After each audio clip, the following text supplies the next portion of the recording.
to that, but I mean, he gonna be there. So I hate that shit happened on the same night, though. It just gets on my goddamn nerves. Yeah, but you know what's crazy? You know what? This is 2025. We don't need Lesnar. But Jay, do you know what's so crazy about what you just said right now, though?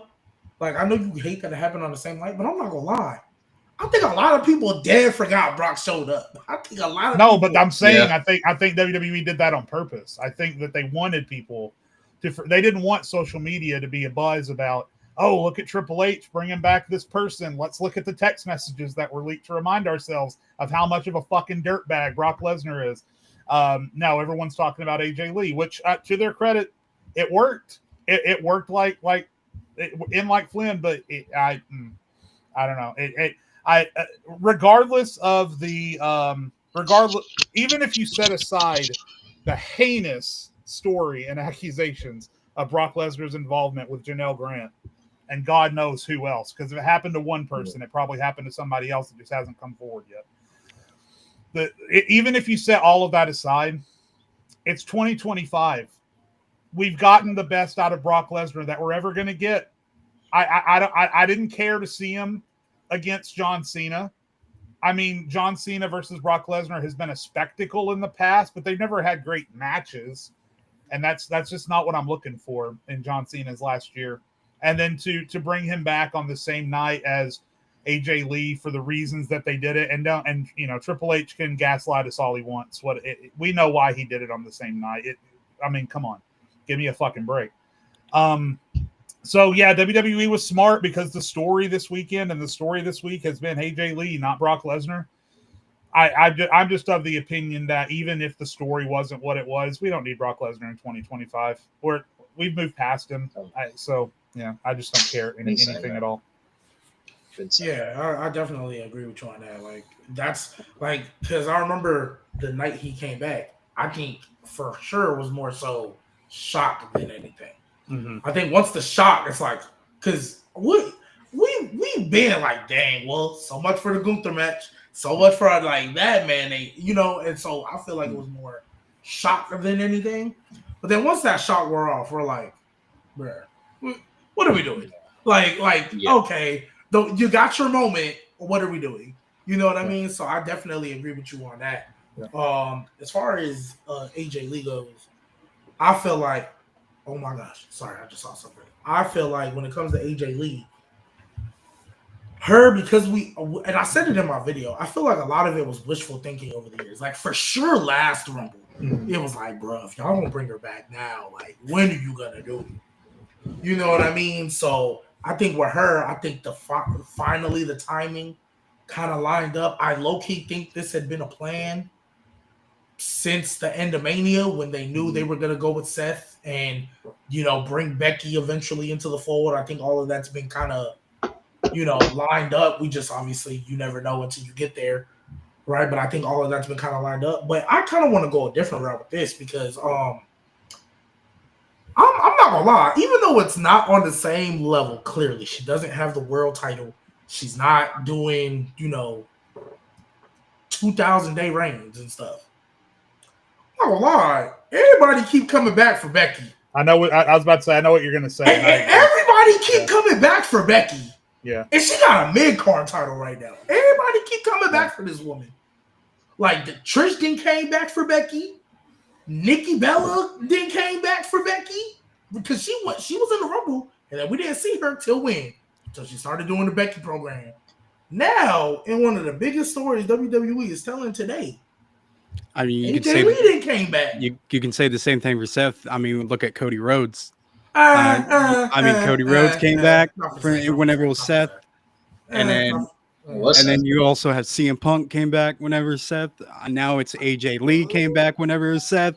Seth, I mean, it was supposed to be Punk and Seth. Right. I mean, it was, but like, I'd also just like to remind everyone, just borrow G's thing to play devil's advocate. I do want to remind everyone of the state of WWE the last time Seth and Becky were on top. I just want to throw that out there. Oh, trust me. I'm not saying there's a causality. I'm not saying there's a causality. I'm just saying last time Seth and Becky were on top may have been the worst era of professional wrestling we've ever. That's number one. Well, I'm gonna play devil's advocate to that because number one, it didn't help that they were portraying Seth Rollins as the man's man. That didn't help. That was horrible. That was bad. And number two, we got to remember their biggest feud was with Baron Corbin and Lacey Evans. That was their only feud. That was their only feud. That was like I don't want to see that again. That was like the main feud. That was like the main feud. This is Becky Lynch and Seth Rollins we're talking about. This is going to be 10 times better, 10 times bigger, because now you have two power couples that feel equal on the same level. Like Seth and Becky are up here, but when they're feuding with Baron Corbin and Lacey Evans, there's a huge gap in that. Like they're not at that echelon. Becky and Seth are right up there with CM Punk and AJ Lee. So it's very equal. Now, I mean, granted, 2019 was one of the worst years ever. We do understand that. But I feel like this will be a lot better based off who they're going to feud with.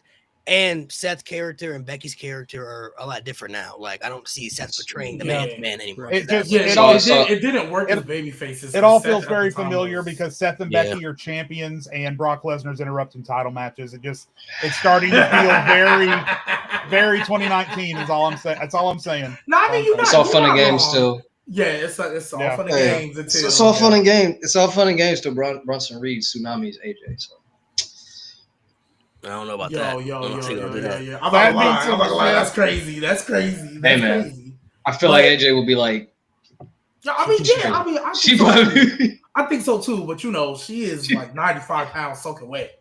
Like, yeah. I don't know if that's a bump they want to risk. I don't know if that's a bump they want to risk. She'd be like, do it. She'd be like, I'm ready to do it. Yeah. Braun, I know we still need to get Ryan on the AJ Lee thing, but just by the way. I always publicly announce when I'm wrong about somebody. I did it for Nia Jax. Just while we're on the subject, I was completely wrong about Bronson Reed. I'm completely sold on Bronson Reed. I'm in. I'm all in.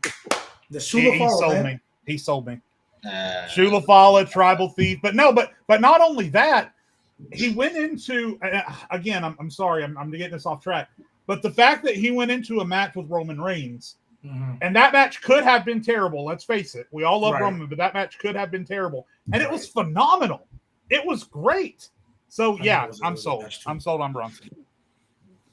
Bronson Reed is the only thing that holds him back is just we don't look at him in the same light as Breakker, obviously, because we know that he's coming next guy. But I would say right now, Bronson Reed's a bigger threat. Like on the roster, he's more of an opposing threat than Braun Breakker right now. That's the guy you want to avoid. Right there, that's the guy that you don't want to mess with. I mean, Braun Breaker's another one too, but those tsunamis, bro, like man. Now he should have beaten Roman. By the way, if Roman was going to be out for this amount of time anyway, I think it would have done wonders for Bronson Reed. Even if you're setting up for the spear to finish, and I mean, beating Roman would have been cool, but Paul Heyman trips Roman, right, and that causes him to lose. I didn't say it had to be clean. I'm just saying a visual pinfall over Roman would have done wonders for Bronson. No, I can feel you on that. I just think I think we all kind of see Roman's going to be the reason CM Punk gets that title back because he's going to cost Seth Rollins, and I think now if this would have been Braun Breakker 1-on-1. Yeah, Braun Breakker would have had to win that match. I'm not gonna lie, Braun Breakker would have had to win that match. Yeah. And I get it's the power dynamic. Unfortunately, I think we all know Bronson Reed, for as great as he is, because I was advocating even before he joined this group. I was like, you give him a little time, he win that Seth feud. I can see him fighting Gunther, right? So I've been a fan of Bronson since he kind of started doing this tsunami kill everybody gimmick. But yeah, now I'm with you, Jade. It sort of reminds me of the Hall of Pain. It's very reminiscent of Hall of Pain Mark Henry. The look that he has on his face, the way he presents himself, just everything about it. Yeah, Hall of Pain was a good time. Ryan, I'll let you get your thoughts on the AJ. Yeah, go ahead, Ryan. Jump in. No, it's just cool. Finally coming to fruition. And if it's not the Rumble, if it's not at Mania, if it's not the night after WrestleMania, she's finally back. And then you don't realize how important and influential is, no pun intended on what this episode is going to be, but how much people were yearning for her and how much people she got across to and really helped get into the WWE. So it was really cool to see her get that moment. And it was like, I could see the nerves in Punk's face for her. So I can only imagine the gratification that she had with that massive pop. I saw something where the decibel level was higher at this night's SmackDown, the decibel level, when Punk came back at the Survivor Series, and someone measured it or whatever. And I thought that was pretty cool. Well, here's the thing. It's like a different pop. Like with Punk, it was a shock pop. This was an anticipation pop. I want to know the decimals for Punk's AEW return versus this one, because I feel like those are like because we've already seen Punk earlier that year, and like him coming back to WWE was huge, but like we knew he was back in wrestling, so it's kind of like it could happen, but we weren't expecting. We were expecting it, I think, less than the AJ Lee. Which are a lot less than AJ. So you were AEW marks do tend to be loud. Big pop when you finally heard the Light It Up. You like roar. Everyone was ready. That was And Ryan, did I not say last week, because you were here? Did I not say an AJ Lee return would have one of the bigger pops of that we've seen in recent 10, 15 years? Did I not say that? Mo, where you at? Stop ducking. Me personally, I feel like if they would have kicked off the show with the return of AJ Lee, I feel like it could have gotten those decimals just like AEW. But because like that was the main thing that AEW did and that I appreciated is, I mean, they sold a whole arena out on a rumor. I mean, yeah, it was the worst, best kept secret, but at the same time, like they literally sold a whole arena out in Chicago over a rumor, and they kicked off the show with the return of CM Punk. I feel like if they did that with AJ Lee, I feel like we could see those same decimals. I feel that brings us back to the Brock Lesnar problem, Johnny, because they were never going to. I don't even know. AJ Lee had to come out after Brock Lesnar, or else everyone was going to leave that show talking about Brock Lesnar. True. Yeah, I was about to say, if Brock Lesnar would have came out, honestly, I'm not gonna lie. You look at that whole SmackDown as a whole. I think Brock Lesnar or not, they had to save that for the end. Because I was going to say that they would not have cared about anything on that show, bro. Let me tell y'all what I did with SmackDown. Right, I had SmackDown on my computer.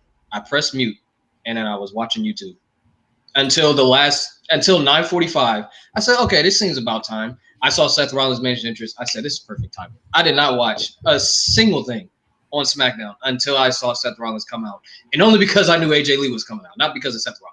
Right. Yeah, I will say though, I think the show, take aside the AJ Lee return, I mean, granted, when the bar is already in hell, right? But I think the show was actually pretty good considering. It's okay, yeah. Like Brock Lesnar, I get sour taste in everybody's mouth because we really don't need it. But the match that Sammy and Cena were having, aside from my personal bias to Sami Zayn and how much I don't like that guy right now. Yeah. The match was good. The match was fire. Hate that they made him look like Sammy Hogan. I hate that they made him look like Super Sammy. If he's an underdog. But I love how John is just out there doing what the fuck ever now. Yeah, like literally, you can pull out any move, dude. Jane, if this is the John we gonna get, why are we not running AJ Styles again? Why? Because we got to do Brock Lesnar, G baby. Everyone wants Brock Lesnar. Everyone's been calling on Twitter for John Cena versus Brock Lesnar. Oh wait, no, they've been calling for AJ Styles, just like he just fucking said. I don't know, dude. I don't know. Look, John Cena clearly showing he can still hoop. Like I don't know what he was doing from April to August, because he clearly showing he can still. I thought the Cody match was like, this probably gonna be as good as it's gonna get, and he been hooping. So like, what are we listen, doing? Malik said it on. I think he said it on here before too, but I've definitely seen Malik say it in TikTok video. The John Cena heel turn was just too little, too late. I mean, at this point in his career, we didn't need it. We didn't need it. And now we're seeing what John could have been capable of if we'd just let him cook for 12 months. And it kind of pisses me off. Even I was already pissed off with the John Cena thing because of fucking Travis Scott wasting all of our time by being a little bitch backstage. And so I'm already pissed about that. I'm pissed that The Rock started the whole thing and then just decided to not look like a wrestler, which kudos to him if that's what he wants to do. But to just start this whole thing and then disappear and just not look like a wrestler anymore. So it was all just a big waste of time. This whole year with John Cena feels like a big waste of time now that we see what he could have been doing this whole year. His matches haven't been the issue all year. That's the thing that surprised me the most of anything. But it's just the energy in the room when he performs. Like it feels now. Every time he goes out there and wrestles as a babyface, it feels like WrestleMania. Every Yeah, time. his babyface arc is different, but he's been having good matches all year. Like, and there were highlights to the heel stuff. The reverse pipe bomb was excellent. I love the reverse pipe bomb. The initial promo with the kid, breaking up with the kid, was great. But overall, I just think we were robbed of John Cena's final year. Yeah, because John Cena as a heel for me didn't start cooking until he got to the CM Punk match. Right. That's when it really started to cook. Yeah. Ironically enough, when he got to CM Punk. I agree.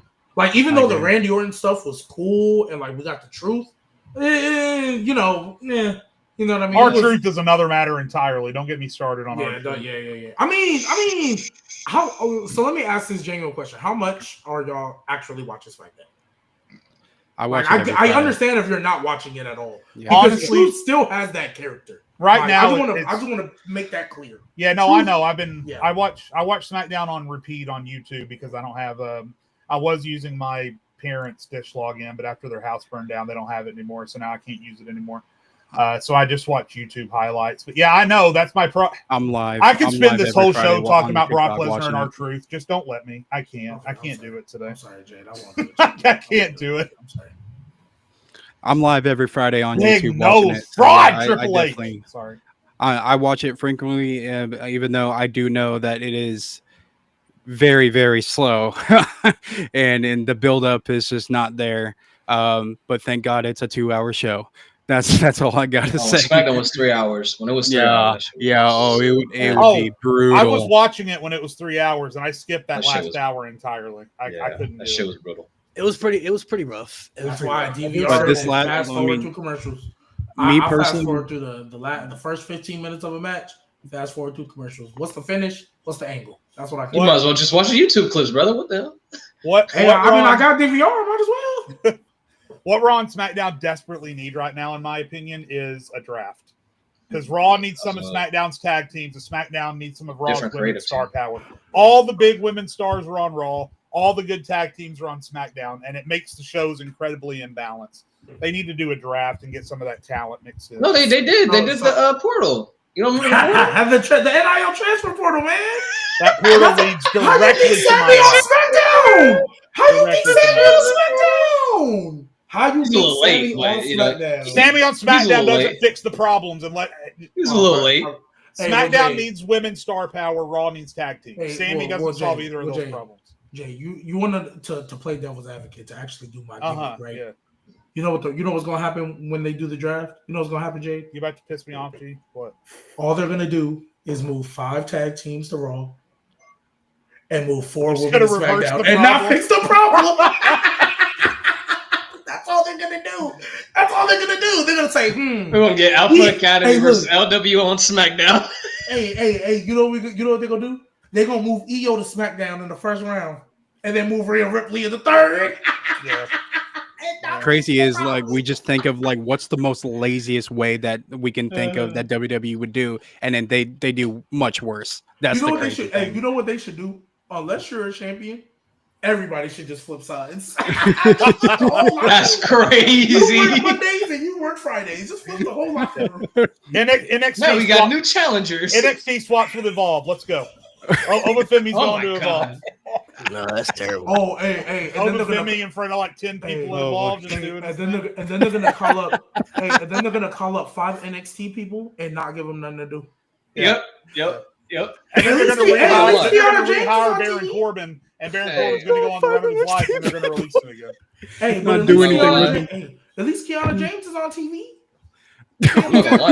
Evolve clear SmackDown. Oh my God. She's doing something. No, G Baby is actually spitting facts, bro. That's what they do. Said bring back Baron Corbin. No, that's literally that's how they do. That's literally. Oh my God, so it's literally what they do, bar for bar. To today's topic, we're going to be talking about some of the most influential wrestlers in the history of wrestling. Some people that may have impacted us, or people that we know have impacted the wrestling industry as a whole, bias or non-bias effect. So we spoke about AJ Lee a little bit, so we can dive into her since she just came back. I feel like it's only appropriate. You could always say this hashtag line. You can never say never in pro wrestling. People, I hate when people always try to say that person will never come back. Every time somebody says that, just know they always come back. They always, especially the WWE. It's been proven. The history, the facts are there. There are many people you thought would never return. The Ultimate Warrior, they made a whole DVD tarnishing this man's legacy. Came back. Bruno Sammartino was gone. Steroid trial, all that stuff. Came back. Bret Hart, screwed by the entire company. Comes back. CM Punk, he would never come back. He's back. Goldberg, never going to come back to wrestling. He comes back. Brock Lesnar left wrestling. He was in a lawsuit with them about, when he left and everything, and he sued the WWE and all that stuff. Now he's in a different lawsuit. Now he's in a whole different lawsuit. World keeps on spinning. And they didn't wait for that to bring that nigga back. They said, Crazy. come on. Nate, that's crazy. Hey, Triple H said, allegations or conviction? Come on. Hey, just so y'all know, the lawyers Just didn't watch clear this him. shit. Where our legal team did. He's cleared. Bring him back. You gotta let it play out. I don't want to see Triple H in court because he's just going to have one big ass promo when they put him on the stand. I did a video back in May. This is how crazy it is. I did a TikTok video back in May of predicting what potentially could happen at SummerSlam. And I said, what if Becky Lynch actually is the fourth member of the Seth Rollins faction? And I said, then all of a sudden they bring back AJ Lee. And then it's AJ Lee versus, it's a tag team. I said it's a tag team of CM Punk, AJ Lee versus Becky Lynch and Seth Rollins at SummerSlam. And I said that back in May. Here we are, and it came to fucking life, dude. It's crazy. It's crazy. I kind of knew when once I saw Becky Lynch unhood at the pay-per-view, I was like, there it is. Yeah, there it is. It's Here awesome. comes AJ Lee. So I loved it. I will say, just while we're talking, getting back to the subject, influential. I think the biggest difference for me that I saw between AJ Lee and CM Punk's returns, which I think are pretty comparable in how they happened. They were both gone about the same amount of time. Obviously, AJ Lee was directly impacted by CM Punk's treatment at the hands of WWE and the medical crew. So I think it all fits together. So I think it's fair to compare them. And I think looking at the reactions on TikTok and Twitter, I think the biggest thing I can say, the difference between the two returns is CM Punk's was all excitement, all hype, all holy shit, I can't believe this, oh my God. AJ Lee's has been a lot more emotional than CM Punk's was. Like, people care that AJ Lee is. It's not just, oh my God, I can't believe this happened.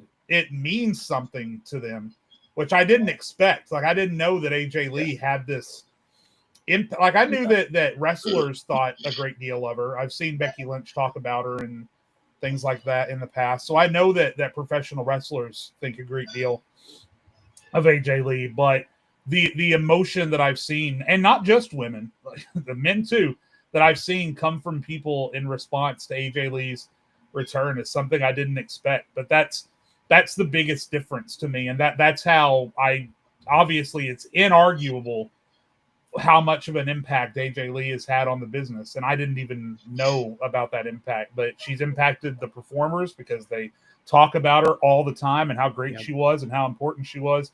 And then now I'm seeing it from a fan direction too. Yeah. So obviously her return is just not just one of the best, but I think from what I've seen, probably one of the most important returns that we've seen in a long time.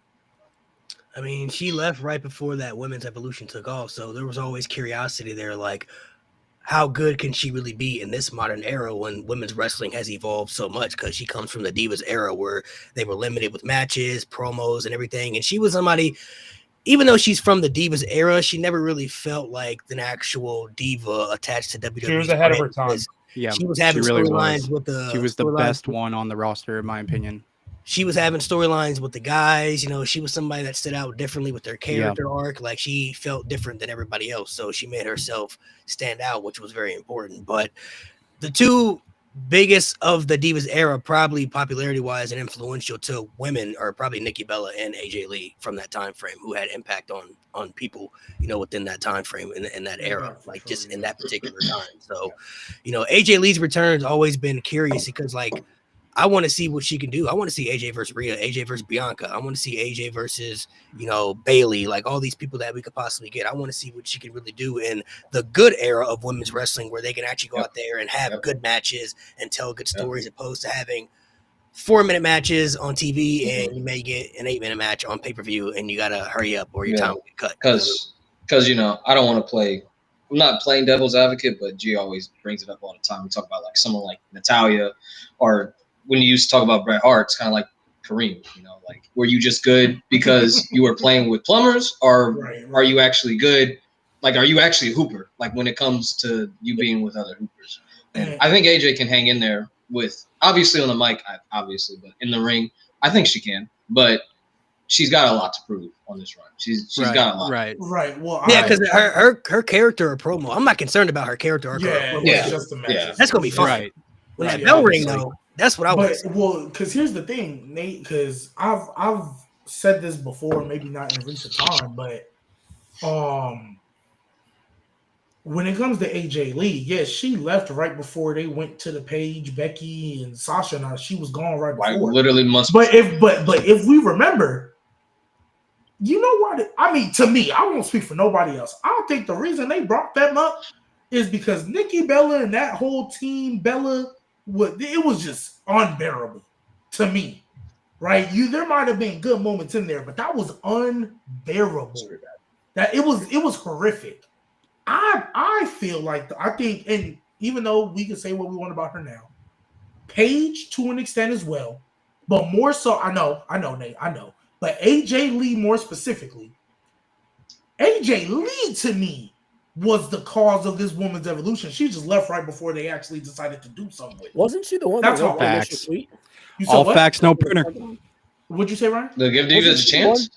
Yeah, she was the one that wrote the initial tweet that Stephanie had to respond to by saying women are not getting enough time. Women do not get the attention backstage. But whatever she said, and then when Stephanie came on camera or wrote the tweet saying we hear you or whatever, I'm pretty sure that was the AJ Lee initial tweet, the one that kind of kicked off this revolution. And it might have been. I'm not too sure about there was that a match. because there was a match on Raw with like the Bellas and some other people. Where like Paige and Emma, I think they had it was like a 2-minute match or something. Like, and it was. I don't even think it was 2 minutes. I think it might have been shorter than that. People were like, "Bro, what is this?" Like, they supposedly this is supposed to be your champion and your biggest group for the women's division. They can't even get 3 minutes in the ring, bro. Like, what is going on here? Like, so that's why, like, I feel like AJ Lee, during her time and her peak, I feel like she was actually like, she made people care about that division. And then obviously it started like right before she left, right before they actually started caring about the division.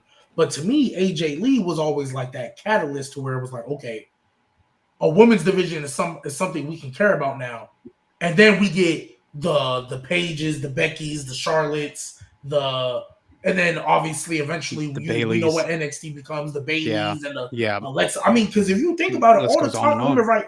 I mean, they had no choice if you really think about it. But all the top women and the top stars from WWE now all came because of that, right? I don't know if we get a multitude of Bianca, Rhea, Io, Bailey, Alexa, Becky, maybe Charlotte still gets it regardless because she's a Flair. But I don't know if we get that many people if this is still a Divas division. If they're still getting them 2-3 minutes. I don't know if we get all of that. And if we want to keep it a buck, I get the impact Nikki Bella had, especially popularity-wise, the reality show. There's people that started watching WWE because of the reality show.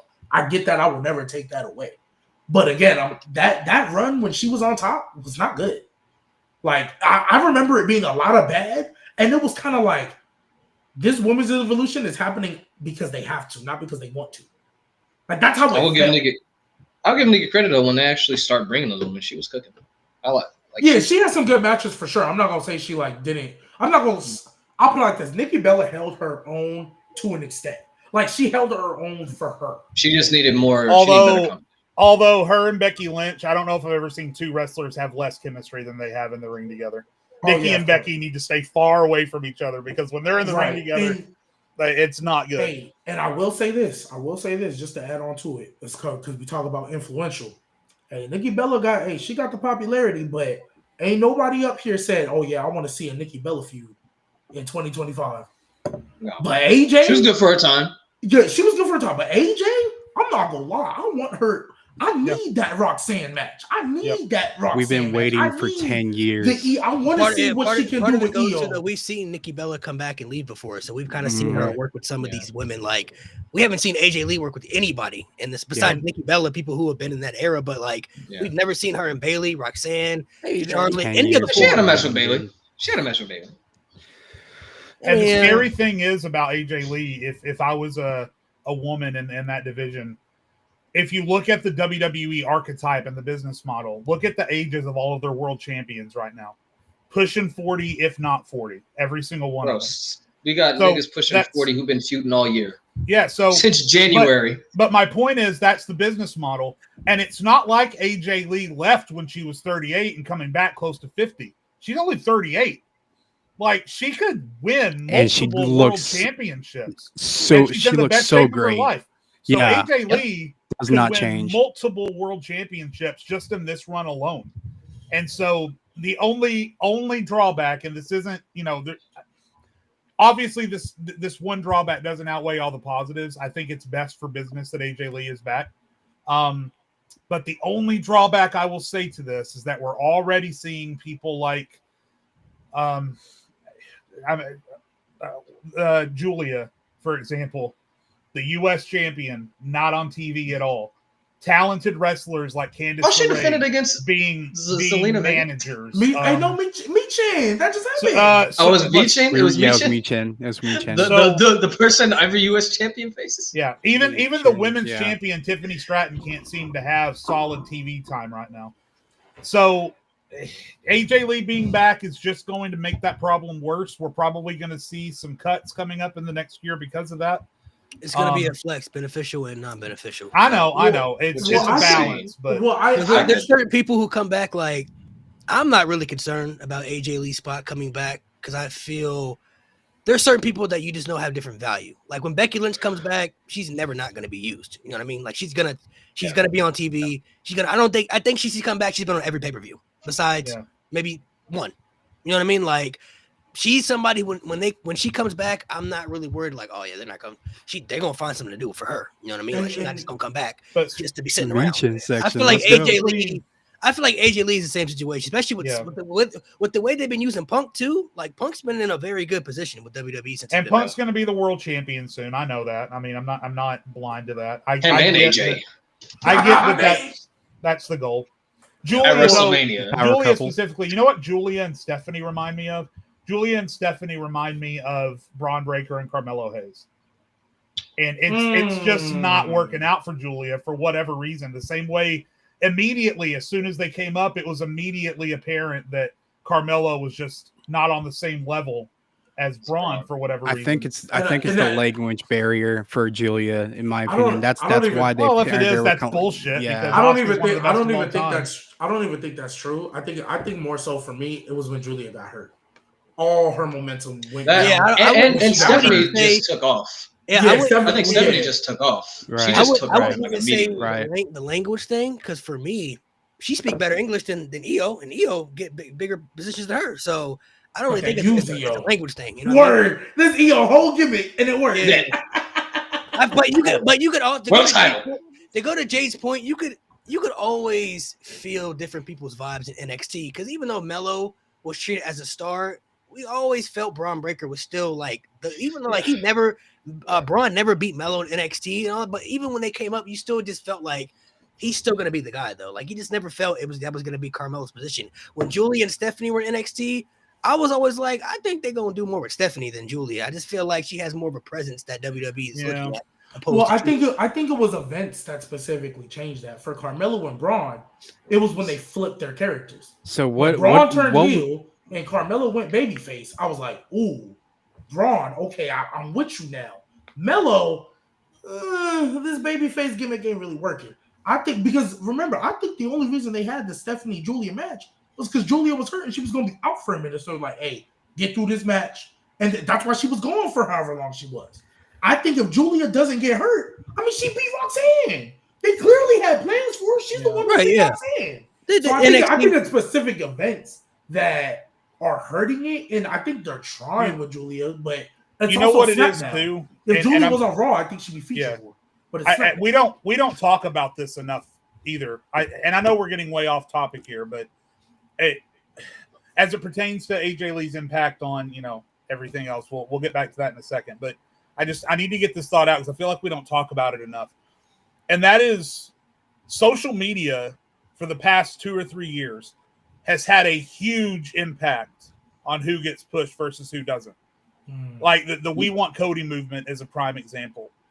But I think one of the reasons that Braun Breaker was immediately catapulted over Carmelo Hayes is because you put a video of Braun Breaker doing a 23-mile-per-hour spear on the outside on TikTok, and it's going to do huge numbers.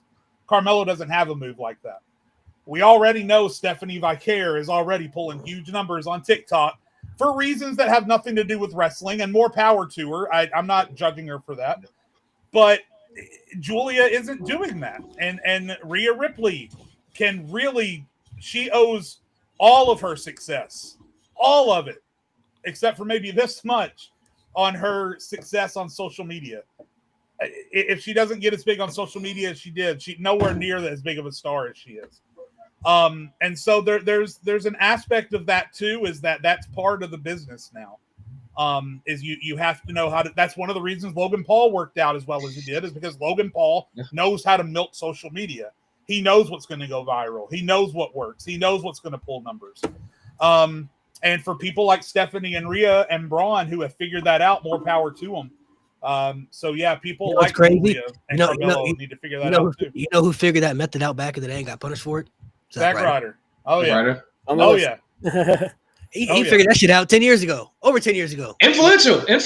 We're right on topic. Zack Ryder, honestly, one of the most influential wrestlers in modern wrestling. Absolutely, being honest. Absolutely. If it wasn't for him, like that's when WWE started using like Twitter and stuff. Like actually, we can actually start showing tweets and stuff, and hashtag Raw and all that stuff. And the WWE YouTube page, when they had the JBL and Cole show, and the show where the wrestlers would cook, and all those other like wacky shows that they would have. And like he's the reason why a lot of wrestlers like, I can display my stuff, like a different side of me or behind the scenes stuff, like on YouTube, like Being the Elite did, like Sammy Guevara has been doing, even though he's fucking trash. But like a lot of wrestlers have been doing.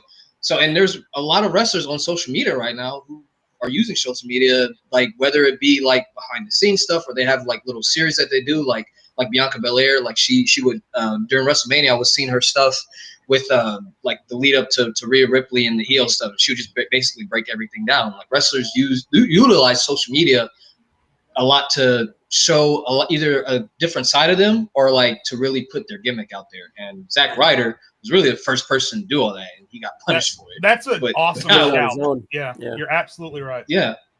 Not to mention the stuff he's been doing on the indies too. Like yeah. Good for him. Zack Ryder really has had. This will get us back on topic. Thank you, Nate. Zack Ryder has been influential in two different areas. One, you're absolutely right, Nate, and G Baby, I think said it too. The social media aspect of it. Like if Zack Ryder doesn't go out and make himself the United States champion through the Z through Long Hollywood story, that we never get what we get with him. And then also, and there's other guys that have done this. Drew McIntyre springs to mind, but Zack Ryder is the poster boy for WWE didn't want me, and so now I'm going to show them what they lost by going out and making a name for himself on his own. And there's a lot of guys that go out there and do that. Yeah, he's one of them. He's one of them. I think the big Cody. Cody might be with the dirt sheets. That was a good one. If that was Cody, a good one. Drew crawled, so Drew walked, so Cody can run. Right, pretty much. Yeah, Cody. I think what separates Cody separates a little bit from Drew for me because they always made it seem like they had plans for Drew at one point. Like I don't think Vince was going to come out and call him the chosen one if they really didn't see some potential in him. Then it just messed up. For Cody, he already said that they had plans for Ted Jr. over him. Like Ted was supposed to be the guy. They never looked at Cody as the guy. So Cody was never really looked at in that aspect as, oh, he can be one of our next top stars. Like he was cool mid-card guy, and then they made him into Stardust. Like if he never leaves, bro, I don't know what would happen with his career. Like him being Stardust is crazy. I don't know how. I'm like, how can you recover from this? You can't recover from Stardust. Like there's no way. Him leaving is like the true definition of like betting on yourself, doing a lot of things in the indies. You know, remember that promo he cut on CM Punk and said everything you talked about in the Punk Bomb? I went out and did all that. Like I did literally everything you said that you were gonna do and didn't do. Did it on the indies, helped start another promotion, which was monumental. Like he did everything that people never really expected Cody to really do to become the star that he is now. Like in 2016, nobody was looking at Cody as a WrestleMania main event guy. Like nobody would have predicted that 10 years ago. You know what I mean? Like Cody to me is the definition of a needle mover. He's a real needle mover in wrestling. Some people still don't want to give him his flowers for it for whatever reason. Like, you know, he's really not. But realistically, if you look at what he did on the indies, then what he did with AEW and stuff, and then coming back to WWE, he's a real needle mover. Like the definition of somebody who moves the needle and really influential. I think Cody will probably, unfortunately, be one of those people that doesn't really get his flowers until like he's either out of his peak or retired. You know, kind of like Cena. Like people love Cena now, but it's like, I'm pretty sure half of y'all wouldn't like that 10 years ago. Right. You know? But now that John Cena's retiring, it's like, oh, now it's cool to like John Cena. You know. And remember that Cody literally went out on network television on the first episode of AEW and smashed the throne. Did all of that in WWE, well, whenever it was, but you know what I mean. He went out in front of the world and smashed the throne, and Triple H still wanted to bring him in at the first available opportunity. That's Triple not H even the was worst thing he did, please. too. Right. So, it's like, have you seen being the elite, brother? I think WWE they'll always sit back, or whatever company, you know, like, you know, when you have a superstar you don't know at the time and they go and do something else, you're like, damn, we got to bring that person back. Now there's money there, you know what I mean? Like there's always going to be interest. That's why they always go back to WWE, because the money, the people want it, and it's the biggest company that's going to give you the most eyes. So obviously they want it too, but it's like there's always going to be that attraction. Like, you know, they've always shown that over years, no matter how bad blood is between the two individuals. Hey, you know, let's work something out and see if we can. I mean, Jay, shoot, you talk about the fact that he took a hammer to the throne and that don't mean nothing to Triple H. Look who he just brought back. Yeah.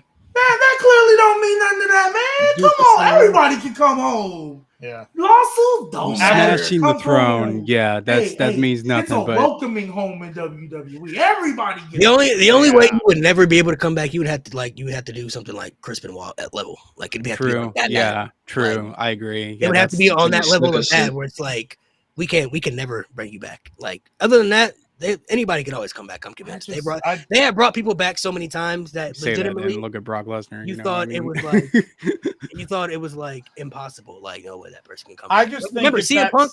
CM Punk got fired on his wedding day, bro. I know. Who does that? Right. You feel me? Like he sued the company. Yeah, like who fires somebody on the he sued the doctor. He sued the doctor. Try to make it seem like they didn't know. Like you know, my wedding day. I feel like I just have to say that if Chris Benoit is your ceiling, you probably need to bring your ceiling down a little bit. Well, I mean, good. I'm just saying. I mean, come on. I'm not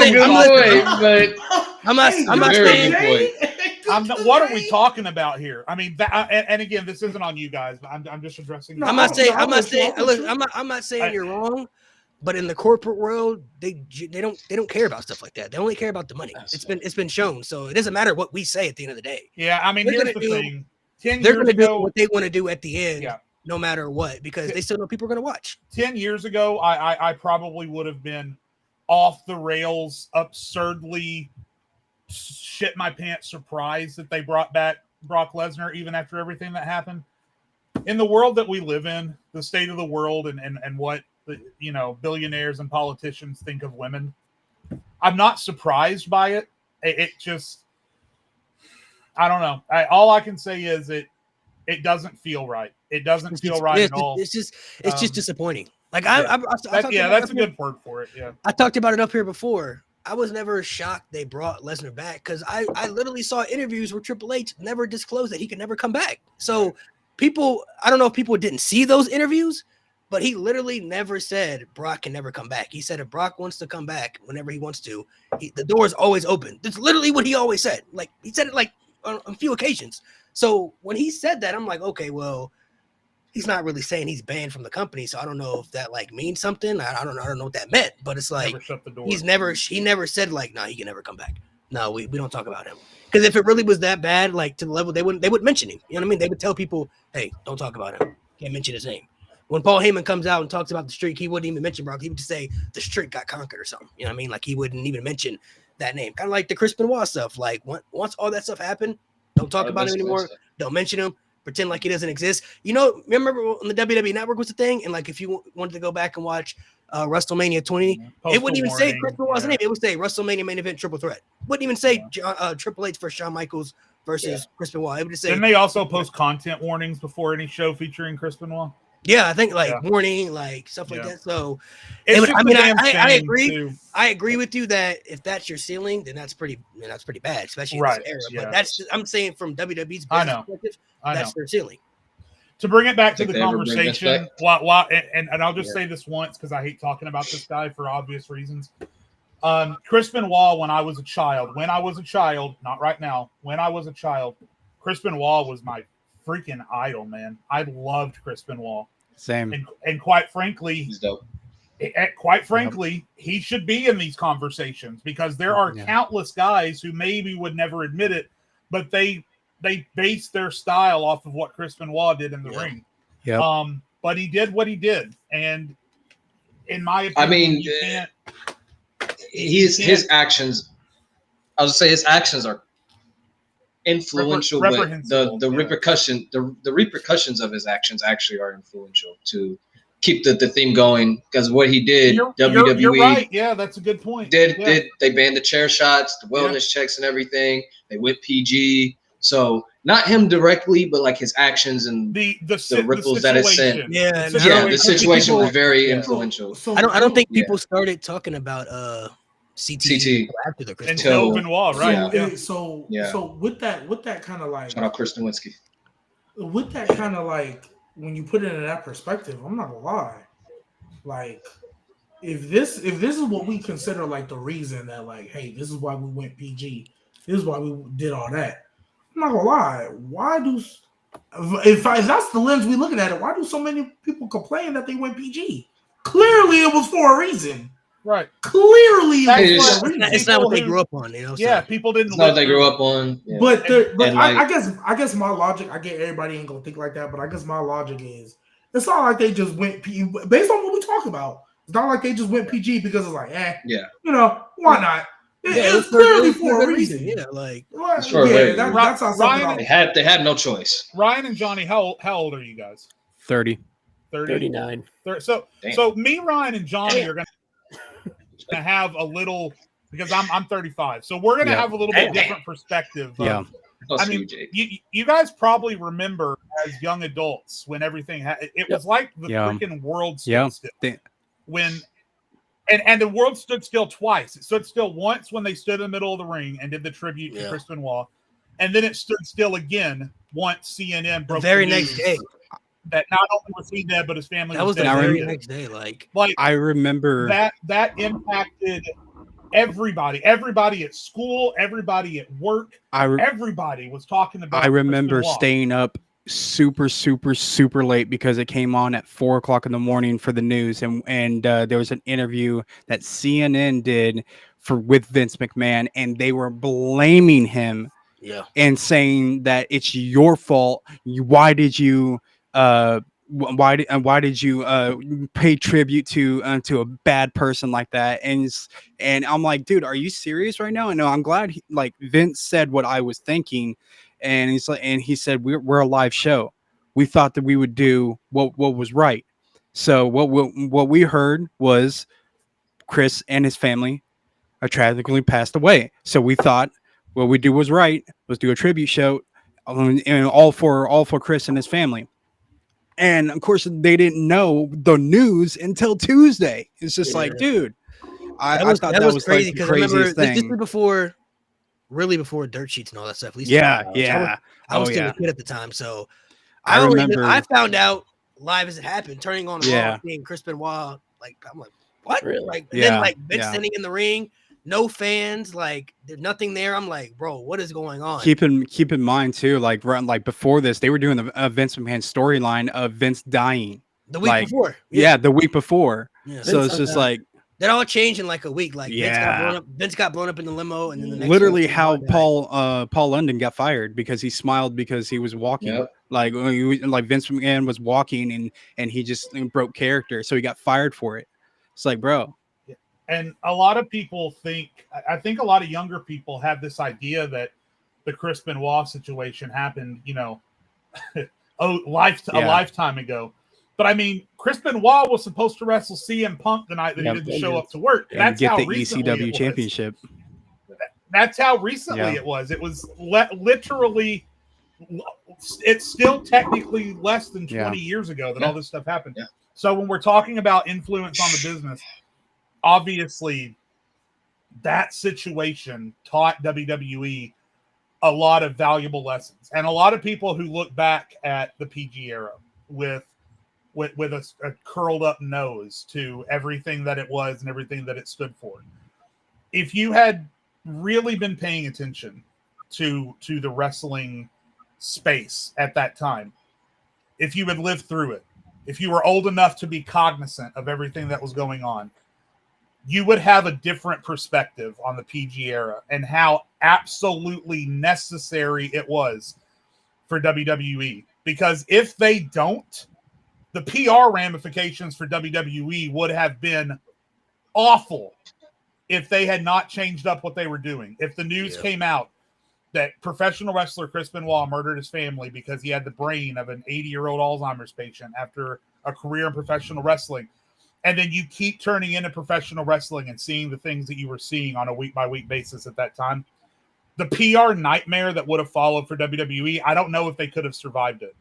So the PG era had a lot of negatives that came out of it for sure, but it was definitely a necessary evil. But there's also, before we name some other wrestlers, I had to point out the hypocrisy of the PG era that people talk about, because there are people who will trash the PG era, but then they talk about how they love 2009 Randy Orton. Oh, that was the PG era, sir. Y'all talk about how y'all love Cena versus Rock. That was the PG era, my guy. PG era, sir. You love Jeff Hardy. PG era. Jeff Hardy. PG era, my guy. Pipe bomb. Speaking of influential, PG era. Yeah, like a lot of things happened in that era that they don't remember. Like, oh, that did happen in the PG era. Like, you guessed it up. Shawn Michaels in the PG era. PG era. PG era. PG era. That whole 4-year story. Yeah. PG era. PG era. PG era. So you're all absolutely that stuff happened right. in that time frame. So people will, say they hate the PG era, but you love 2009 Randy Orton. That was in the PG era. Okay. But you talked about. I feel like we're gonna get to Jeff Hardy in a minute, but if we talked about Chris Benoit, I feel like we got to talk about Eddie Guerrero too, because he definitely is one of the most influential wrestlers of all time. Oh yeah. Watching the tribute, so this is how I found out he passed away. I didn't get to see the full episode of Raw because I was still in school, so couldn't stay up that late on Monday. I didn't find out until the SmackDown that week that he had passed away. So I was clueless the whole week. Like, I didn't know anything about this. I didn't know until that SmackDown, until Batista came out on the lowrider and stuff like that. And I'm like, what's going on? They talked about he had passed away. I was like, yo, I had no idea. I don't know how I didn't find out. I don't know how I didn't know. But that right there, that was like one of the first deaths of a celebrity that really shocked me in a way I couldn't explain. Because Eddie Guerrero was the first wrestler that gravitated me towards wrestling when I first started to get into it. He was the first guy that made me feel emotions and made me like watch what he was doing. Like, there was something about him that gravitated me towards the TV. Like, I got to pay attention to what this guy's doing. He's charismatic. He's cool. He stands out. So when he passed away, that definitely, I think, shook the wrestling world at its core too, because you saw it, with the tribute shows about the impact he had on the people that he worked with, but also the people that, he touched within the community, even still to this day. You know what I mean? Like, there are things that will forever be, attached to his legacy, the Three Amigos. Anytime somebody does that, you hear the Eddie chants. Anytime somebody does a little Eddie Guerrero shake, you hear the Eddie chants, So he's definitely somebody I feel like had a major impact on the wrestling world just based off of his wrestling abilities, but also the type of charismatic character that he played. Because you got to remember, Eddie Guerrero was a babyface playing a heel character, though. Like, he was doing heelish things, but it was a babyface doing it, and people loved it. You know what I mean? Like, that's one of the things that's that very Eddie, hard to make work. That's one of the things I think is overlooked about Eddie's influence on the business. Is you look at guys that came after him that were constantly doing heel shit, but every time their music hits, they get a pop. Adam Cole comes to mind. Edge for a while comes to mind. Late career Randy Orton comes to mind. So Eddie made it. Which you could say that Razor Ramon did it before him, but I think Eddie popularized it in a world that had embraced wrestling, where Razor Ramon kind of, when he was doing his thing, the world hadn't really embraced wrestling yet. It's also really hard to talk about Eddie Guerrero coming off of Chris Benoit, because what happened with Guerrero was really what sent Chris Benoit down his, rapidly declining his mental best state. friend. So you got that has to be a part of the conversation as well. And then obviously, I mean, you could talk for literally days about the number of professional wrestlers that Eddie Guerrero influenced across multiple countries. I think one of the biggest things that Eddie taught me, and ultimately it was his death that taught me, was, and this goes for in anything where, like, anything that you watch from afar, whether it's a sport or wrestling or even a musician or whatever, these people that create these moments that you like, that you enjoy watching, is just to enjoy them while they're here. Because Eddie went so fast, and there was still so much that Eddie could have done. If Eddie could have wrestled into his 50s, the number of guys he could have had matches with that weren't even around at that time. So, I mean, a lot of people used to make fun of me on TikTok for being such a mark for Dolph Ziggler, but I enjoyed watching Dolph Ziggler, and the Eddie Guerrero situation had taught me that any day now, that dude could just be gone, and I won't get to watch him wrestle anymore. So while he's around, God damn it, I'm going to enjoy watching Dolph Ziggler wrestle. I don't care if you like it or not. So, the suddenness of what happened with Eddie sticks with me, and I think that impacts us as fans. But again, as far as his impact on the business and the wrestlers, my God, we'd be here for days if we tried to break all that down. But Eddie was the man. Yeah. I think one of the best matches you could ever watch for sure is Eddie versus Ray at Halloween Havoc. But one of the matches that tremendous. One of the best matches that I feel like you could watch based off stories and that makes emotion of what wrestling is Eddie versus Brock and No Way Out. That match right there, like the build and then the promo package and then the match itself, like that's a match that really like embodies what professional wrestling is supposed to be like, because it makes you feel some type of way, like the emotion that it brings out of you. So Eddie definitely is one of the most influential wrestlers for sure. I'm gonna quote something that Eddie said a long time ago, and it's really stuck with me throughout my whole life. I'll be real. He said a long time ago that a lot of people would tell you the right thing to do is, whenever you get out of high school, is go to college. But he said, I'm going to go ahead and tell you the right thing to do would be to follow your heart. Whatever you desire, whatever you want to do, chase it, and don't let anybody tell you that you're wrong, you can't do it, and you'll be a nobody. Just follow your heart and chase it. Whatever you want to do. If that includes wrestling, so be it. But if that includes something else, follow your heart, chase it. Don't listen to the haters. And I've put that to my life every single day. And I took that to heart whenever I heard that as a kid. And whenever I got out of high school, I was like, you know what? I'm not really made for college. I'll be real. Like I'm not made for doing that. But I am made for doing something else. So that's when I got into, doing wrestling content and starting doing a whole bunch of other things too. And just really putting my heart into it and listening to what Eddie said and taking that to heart, So yeah, it really stuck. Like he's been an inspiration of mine for so long. And literally whenever he passed away from me, I'll be real. I was a kid, so I broke down crying because I was like, "Are you kidding me?" He was my favorite wrestler of all time, and now I don't get to see him anymore. So like it's not like it's. I understood it too. I understood it was scripted. I understood that. Oh, it's not like I don't get to see him anymore on WWE, and I can just watch another show. No, it's like I literally can't see him anymore. Yeah. So it stuck with me for so long.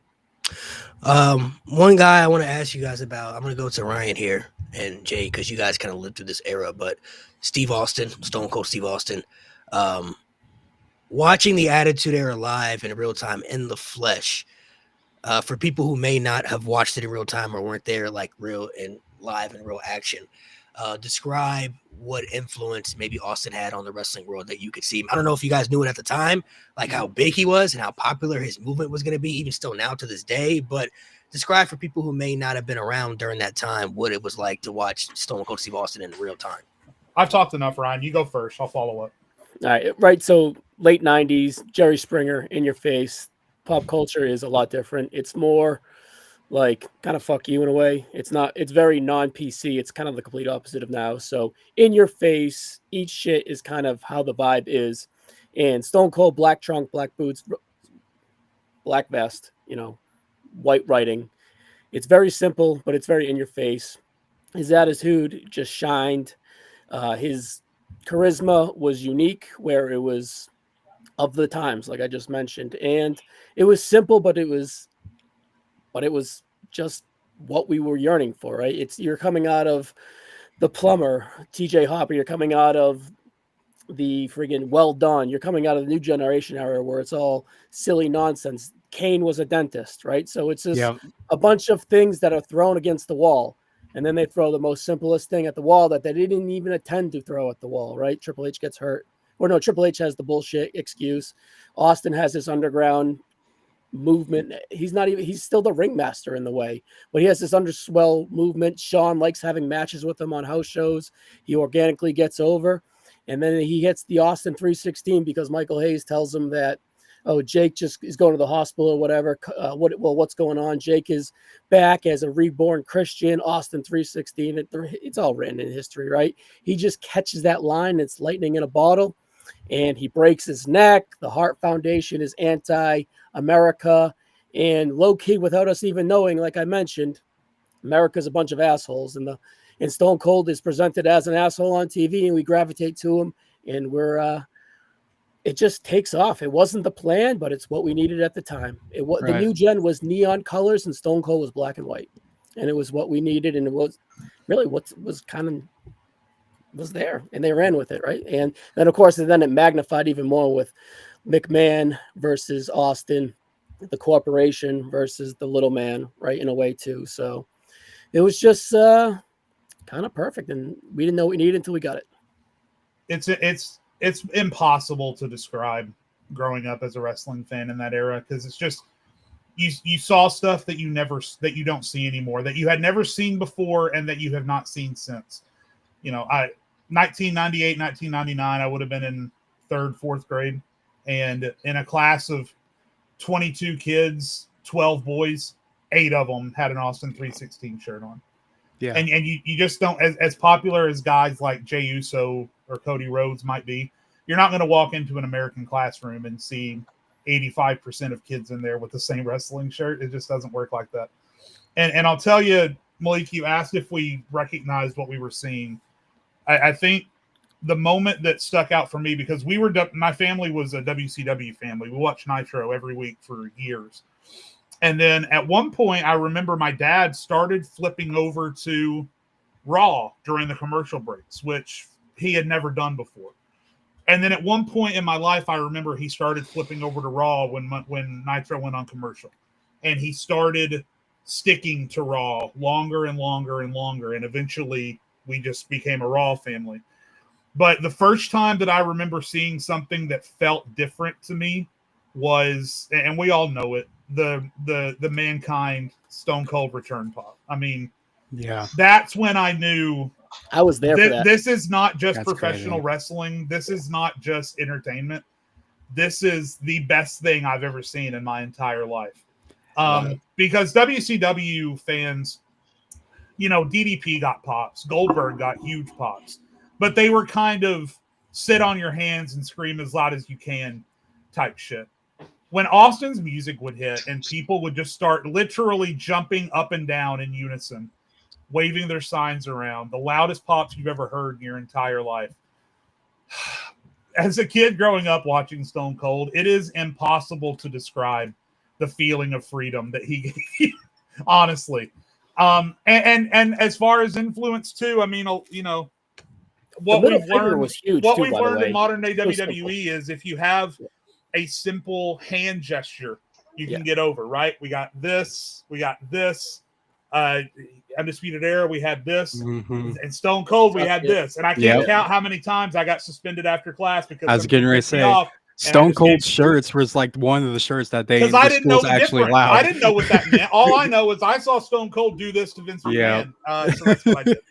So listen, that's another conversation. Stone Cold, as short as his career may have been comparatively to other wrestlers, don't know if there's ever been a single wrestler that has had more impact on the business. Maybe you guys might argue Hulk Hogan, but I don't know if there's been another single wrestler that has had more impact on a single business than Stone, and not just a business, but an industry, because Stone Cold led to WWF winning the war, led to modern day WWE, led to this internationally renowned product that goes from the U.S. to London to Paris to Puerto Rico to Saudi Arabia to wherever. All goes back to Stone Cold Steve Austin, every bit of it. Do you guys think this just off topic real quick, but I want to see what you guys think about this. Do you think there will ever be a time in wrestling that we'll ever see two guys like Rock and Austin at the same peak at the same time, at the same level? Like Austin's peak, Rock's peak, two of the biggest stars ever in the same era. Do you think we'll ever see something like that again? Because of the structure, no. Yeah, the closest we've come is John Cena and Randy Orton. But by then, the crowds were just so different. We were never going to get that reaction. If Roman Reigns and Seth Rollins had come along a little bit later, maybe we could have gotten them to that peak. But based on when they came in, no. You said earlier, Malik, never say never, but it certainly doesn't feel likely because the people that go to these shows are just not the same people that went to these shows 25 years ago. So it's more about the crowd than it is the performers. And we're just never going to see crowds like that again. Well, also too though, other than nobody can clap because everybody's doing this to put on TikTok. You see AJ Lee just the other night, they pan out and everyone's doing this. That's fucking they are there live and they are watching the show through their fucking phone. I mean, I don't necessarily have a get problem off my with that. lawn. I don't necessarily have a problem with that. You can't have memories because I don't like right, that's what I'm saying. Recording to always go back and watch to me is not a problem. Like, because I've been to two SmackDowns. That's not what I said. I said I specifically saw people doing this. This is what they saw. But Jay, they weren't doing this. They weren't doing this. They weren't doing this. They were doing this in front of their eyeballs right here. Jay, because when you record, I know because it's happened to me. When I'm looking over there and I'm recording, that camera angle ain't on where it's supposed to be. Exactly. I can't.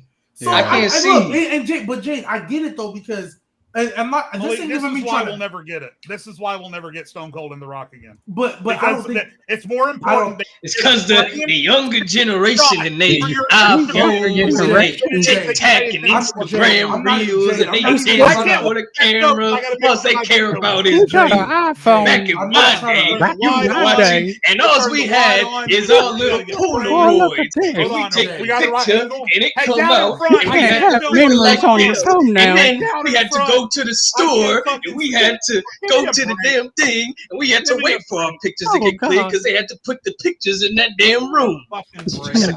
Yeah, Jade, I'm not gonna lie. Jade, I'm not even trying to make an old head joke with you right now, but I get it because at the time y'all didn't have cell phones out there in these crowds. They did. It was just low quality. It was born before they had electricity. Like I'm not even trying to make an old head joke with you, but I get your perspective.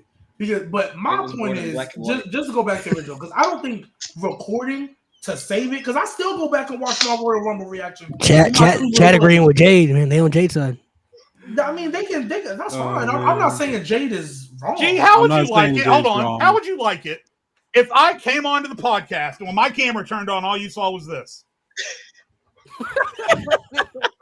Well, there's nothing going on here, Jade. I was about to say that's different. That's different. Let me tell you. Jade, here's the difference. If you were recording me like that in a situation where, like, let's say you can't screen record this YouTube channel and you can't like that, all right, cool. But I'm saying in the moment, them recording their reactions right? They don't have a camcorder to go print out the pictures out of Walmart later. Like, that's not what they have anymore. It is, and I know because my parents used to do it all the time. What was the phrase? Ryan, Jay, y'all know this. It's a Kodak moment. Like I remember that. I remember having to go to Walmart and bring out the pictures 2 days after we take it. I remember that. They don't have to do that no more. That's all it is. And the thing is, hey, with the Kodak moments, you never really knew for sure if the picture was actually good or not. Especially if you jumping up for joy. Oh my gosh, Stone Cold is back. You might miss the picture. You don't know. You can only take 20 of them. You can only take 20 pictures. You can only take 20. So yeah, you had to be meticulous. One shot. All right, no more. Are we done? We still got 2 more hours. But overall though, I don't think that's mainly my issue.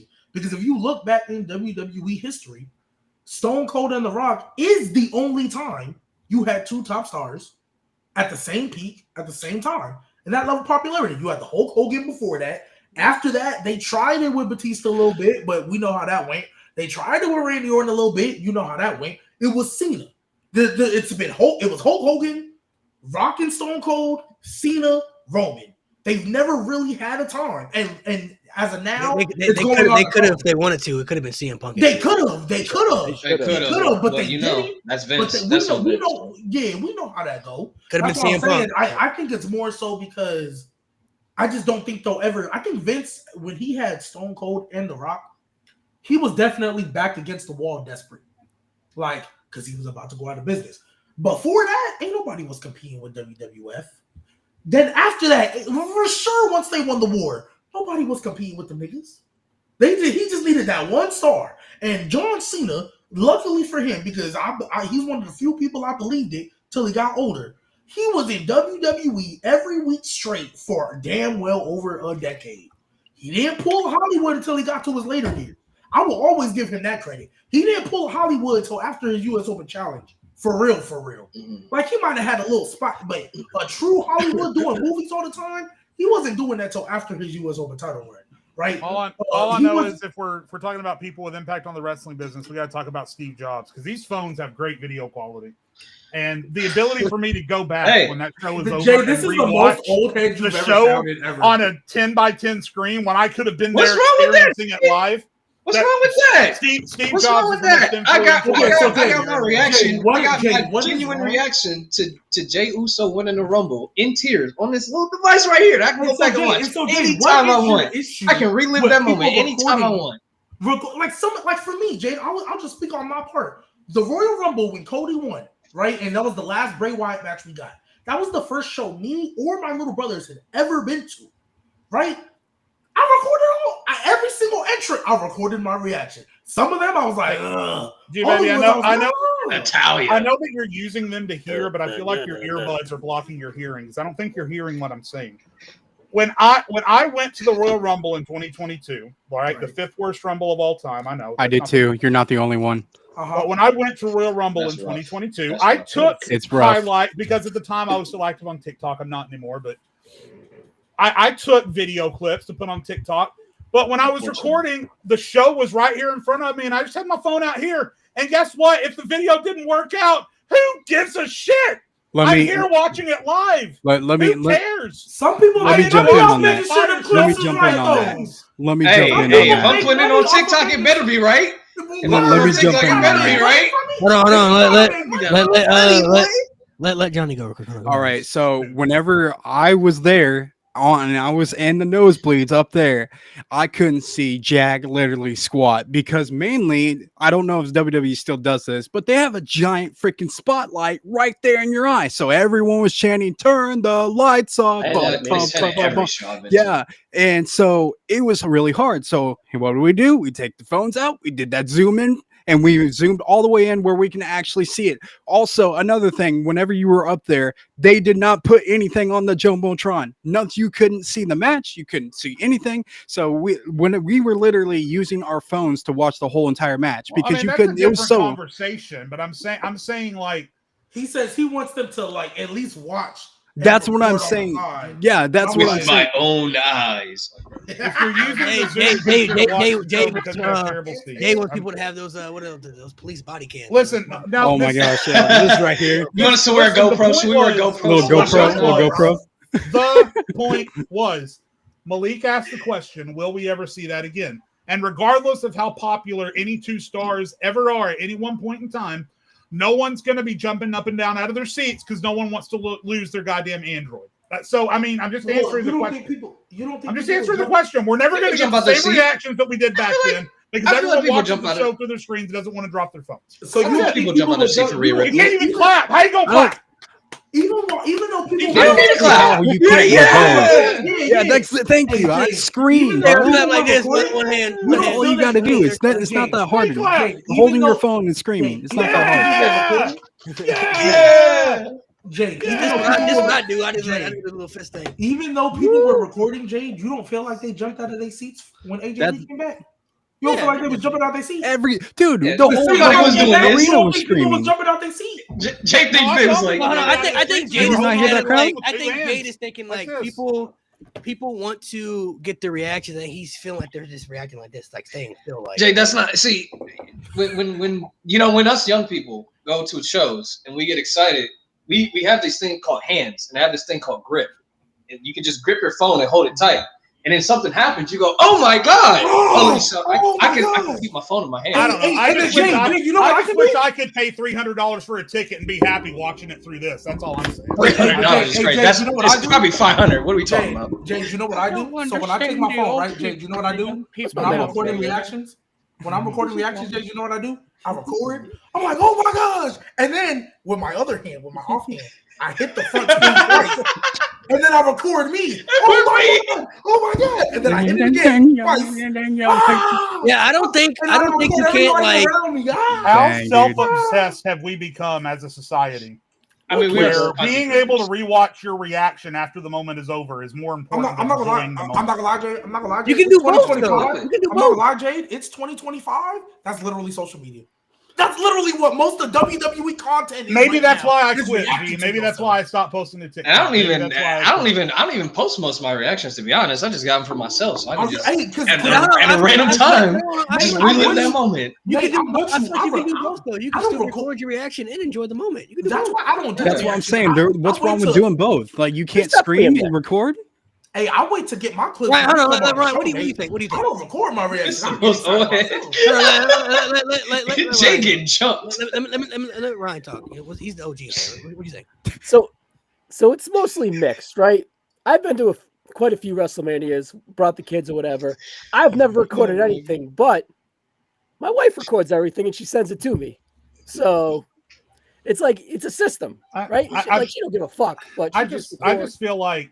If you have nobody, there are times on this podcast where we kind of fall down the meaning rabbit hole and stop making sense because I literally said it feels like an hour ago that there's a way for you to do both. I did both. My issue is not people who carry their phones. My issue is not people who record moments during the show. My issue is not even posting clips from that show to TikTok, Instagram, etc. It's the people, and I'm seeing more and more people every week where they are watching the show through their phone. That's what I'm talking about.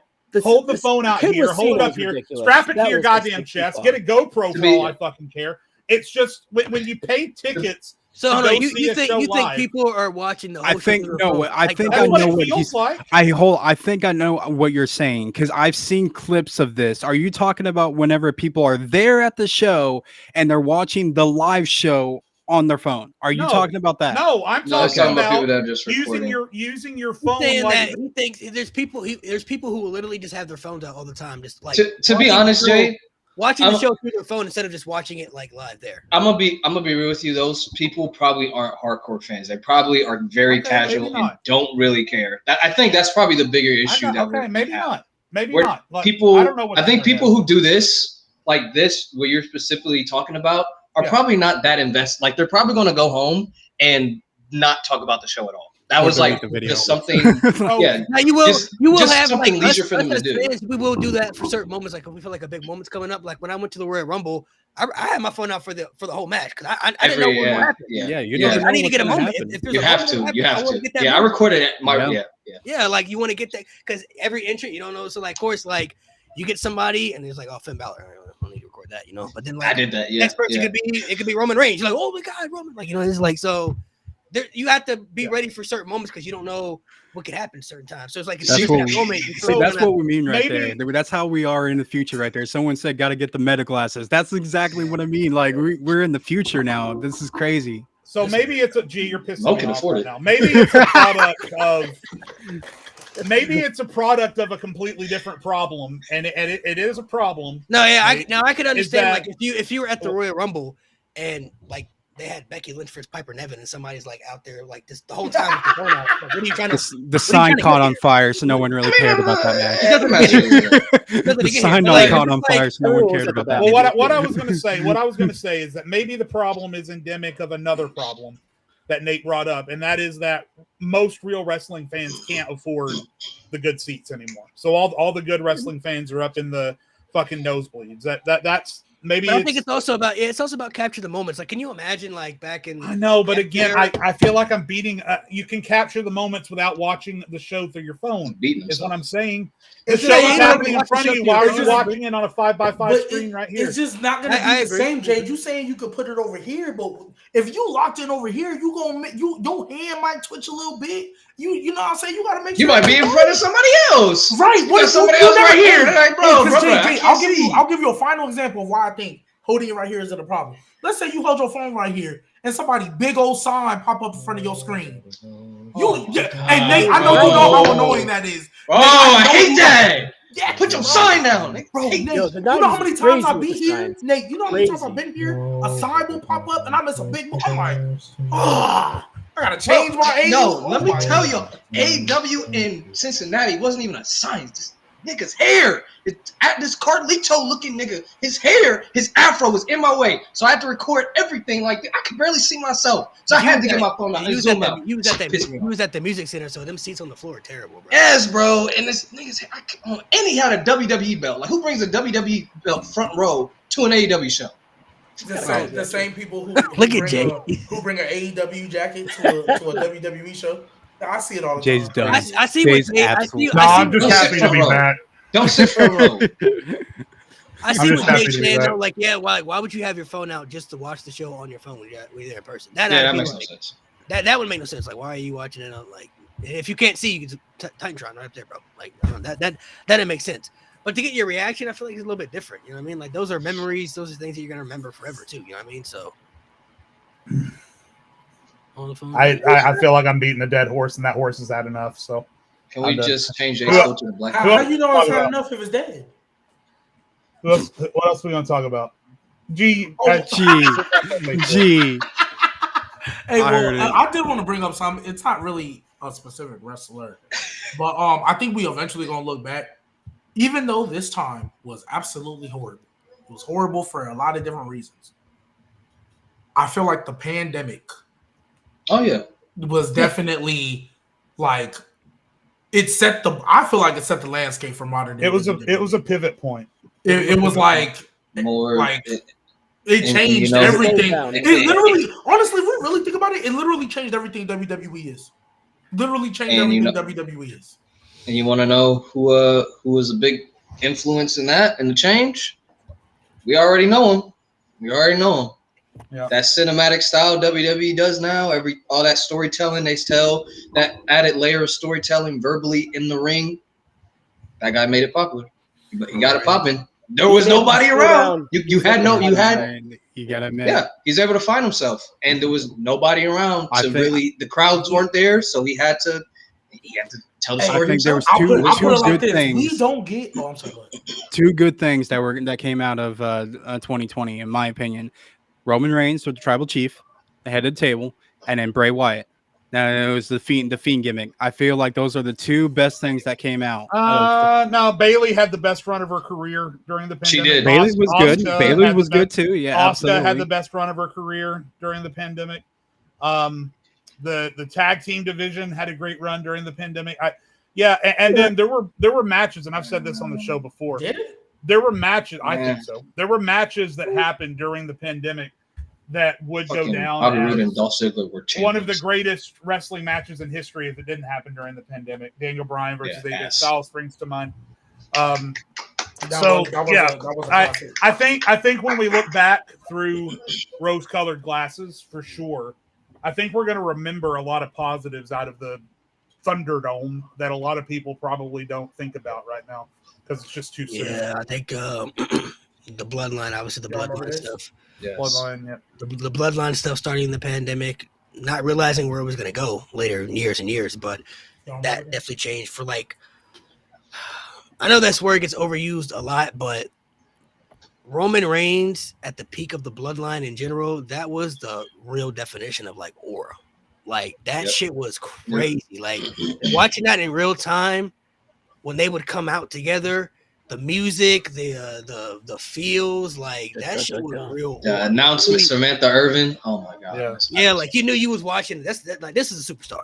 Like that made you really question like what Roman was doing with the Bloodline. At least for me, I can't speak for everybody else, but for me, that made me question, like, bro, could they have had this Roman all these years, bro? And they just 100%. Yeah, they just didn't.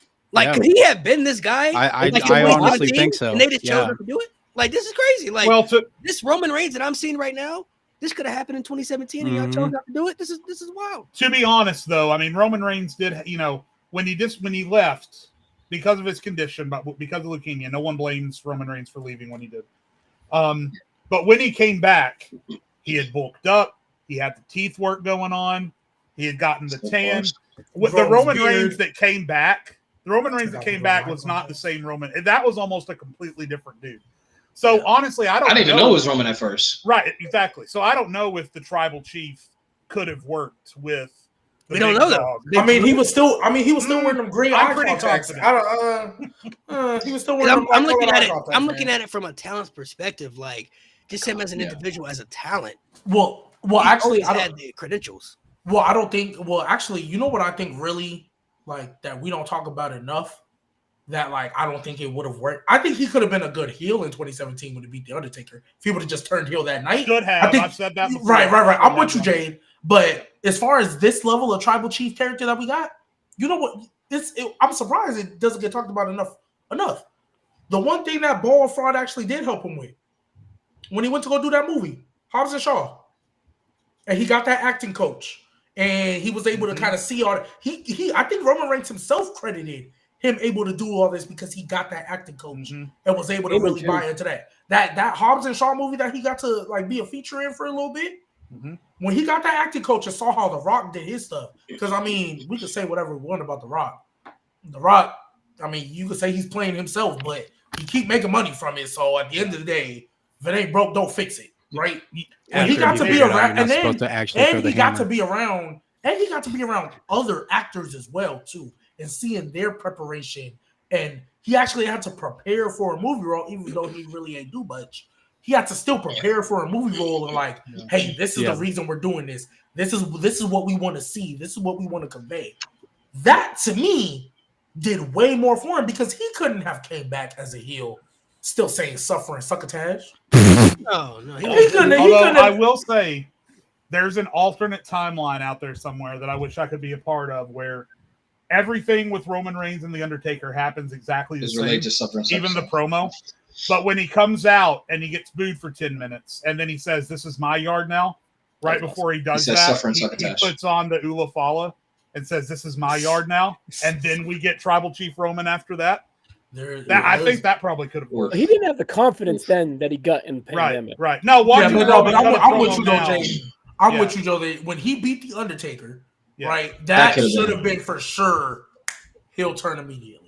Yeah, like that was that was the. I'm saying like some people I think always have the it factor. We're not able to see it, maybe because of how they're used or portrayed or whatever. Maybe they're held back for like, you look at Cody, you look at certain people. It's like you'll sit back and look. It's like, bro, like could they have always done this with this person if they had chose to do something differently? Like you never know. It's a big what if, but it's like for Roman Reigns, you look at that tribal chief stuff. I'm like, bro, if they had done this years ago, or at least turned him heel, something different, like Roman could have been way longer, could have been a lot better. Well, because look at his timeline. Because look at the timeline. Let's just say they turned him heel that night. Let's say they turned him ill that night, right? Even if we still take it to effect, even though we wish obviously it didn't happen, even though we take it to effect, he still left for leukemia, right? Let's just say that still happens. When he comes back, he was going to be a babyface anyway. Like, I'm like, real talk. You have to. No person in their right mind would say, "Oh, you're coming back from cancer, heal." Nobody would do that, right? Now the crowd still boo you, right? So let's just like we can even say that still happens because now we're like, we're going back to the Roman we didn't want to see, whatever. And we've already got the heel run that you had for a little bit, right? I think the Shield reuniting as a heel would have been a lot better than them reuniting as baby faces because it just didn't make sense. Yeah. He still goes away, comes back, does the stuff with Drew, we hate it. Does the dog food stuff, we hate it. Yeah. And then comes back again as tribal chief with an extra layer. So Bro, we had talk said about Roman having 2 peaks. We had said that the Thunderdome era was influential because the Bloodline story happened during it, but I think there's more to it than that. I think if they had tried to do the Bloodline stuff, the same, let's say COVID never happens, right? Roman maybe never goes away. But let's say he still goes away for a little bit after he loses the title or whatever, and then he tries to come back and do the exact same stuff. Let's say they never had the Thunderdome. Mm-hmm. Honestly, I think if there had been people there in the early parts of that, I would be worried that the Bloodline stuff wouldn't have worked out as well as it did. I think Roman being able to establish his character without the pressure of the live crowd reacting to him, because I think that no matter what he did, no matter how good he was or whatever, I think everyone's inclination was, boo, Roman Reigns, go away. So no matter how good he was going to be, he was going to get that reaction no matter what.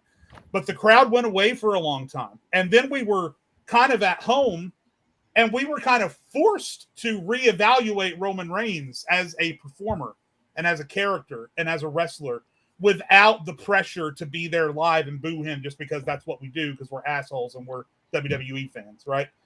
So him being able to take that however long it was, 8 or 9, 10-month period, whatever it was, to establish the tribal chief character before the crowds came back, I think did him wonders. I think that it made it better because when the crowd came back and they were live, it was no longer cool to hate Roman Reigns because we had all watched on TV as he did all of this cool shit.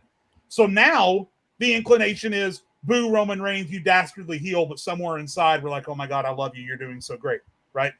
But the crowd going away for a while, as tragic as that whole situation was for obvious reasons, the crowd going away for a while, I think, did wonders for Roman and for the Bloodline story. I think it worked out for the best.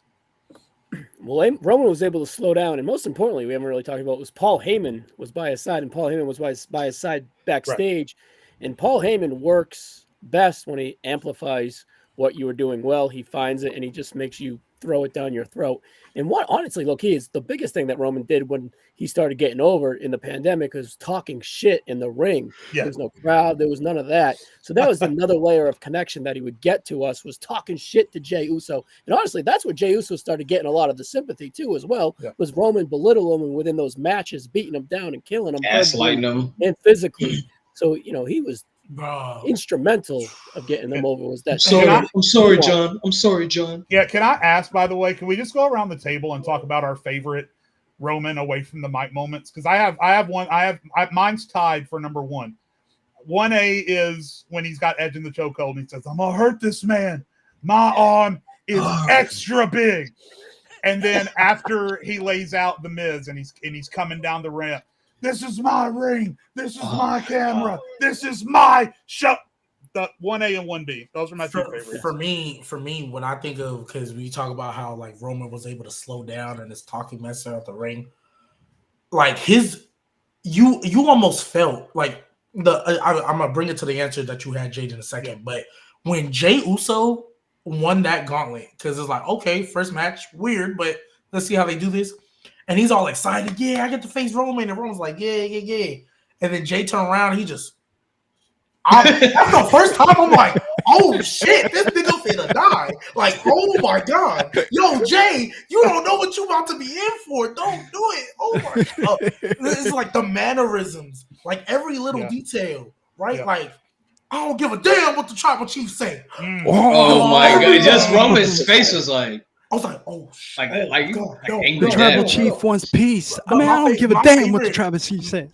Obviously, because this one was on the mic, so I can't even say that. But my favorite, obviously, other than the infamous, like, no man can knock me out, right?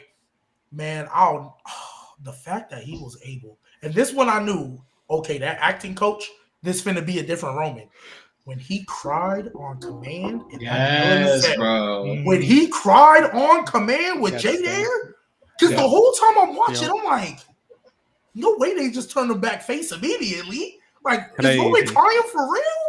And then choked out Jay. I'm like, yo, this nigga is different, bro. We are literally about to watch legendary shit right now, bro.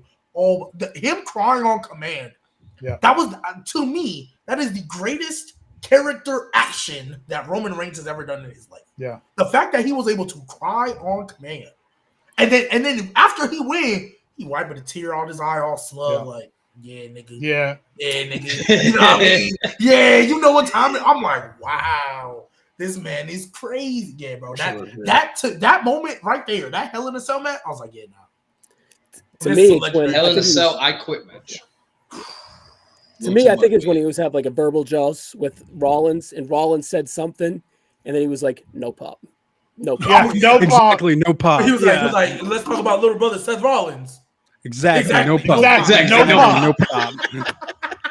That's bro. That was crazy. Oh my god. And then there's another one. Rumble, yeah. His delivery. It was right after the crowds came back, and I remember it. The crowd was booing him, and he just mid promo stopped and said, "If y'all don't stop booing me, I'm going to come out there and back the looks off your face." It was so good. All facts, no printer, man. He was. I think it was facing Big E or something. He's like, "Shut your mouths, Brooklyn! Yeah. I'll come out there and smack you." I'm like, "Talk your shit, nigga." I like when he was calling out the streamers. I thought that was funny. I was like, "How does Roman know all these people?" Like KSI, Mr. Beast.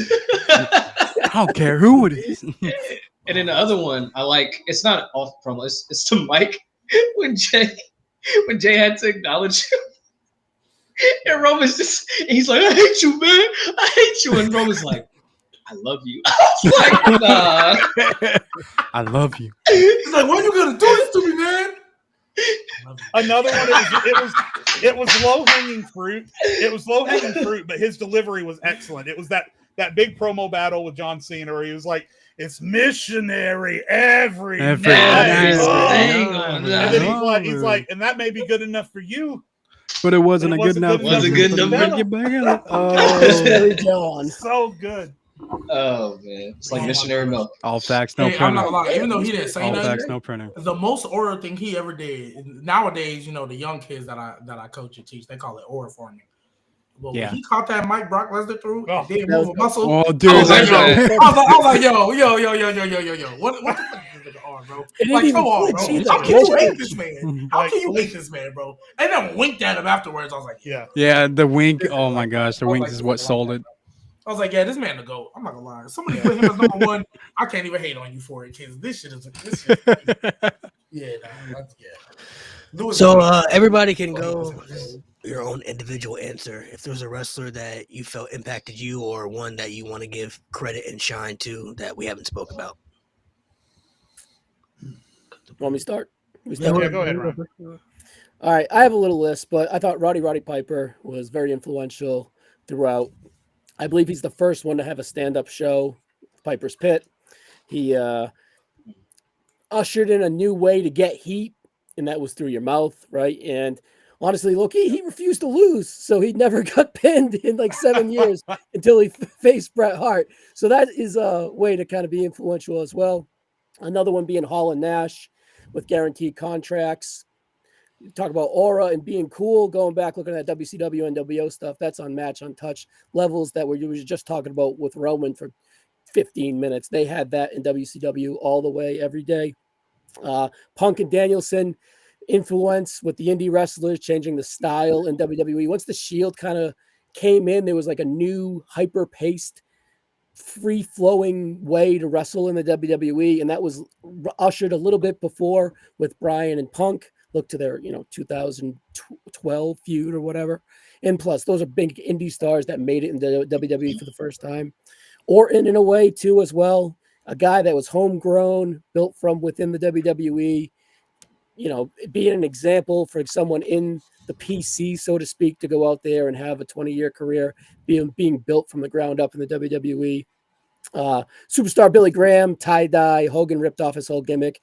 A first guy to be like a body guy, silver tongue, so to speak, kind of guy. And then my last one here is Gorgeous George from the 70s, or from the 50s, excuse me. He was a showman, flamboyant heat, and he was the first one to have entrance music. So I thought that was pretty influential as well. So there was kind of my little list as well. Super chat real quick. In the Cena feud this year, Cody tier. ET's 42. I think some of us want or are expecting Cody versus Punk next year at Mania. I think it just depends on what the Seth and Punk. Yeah.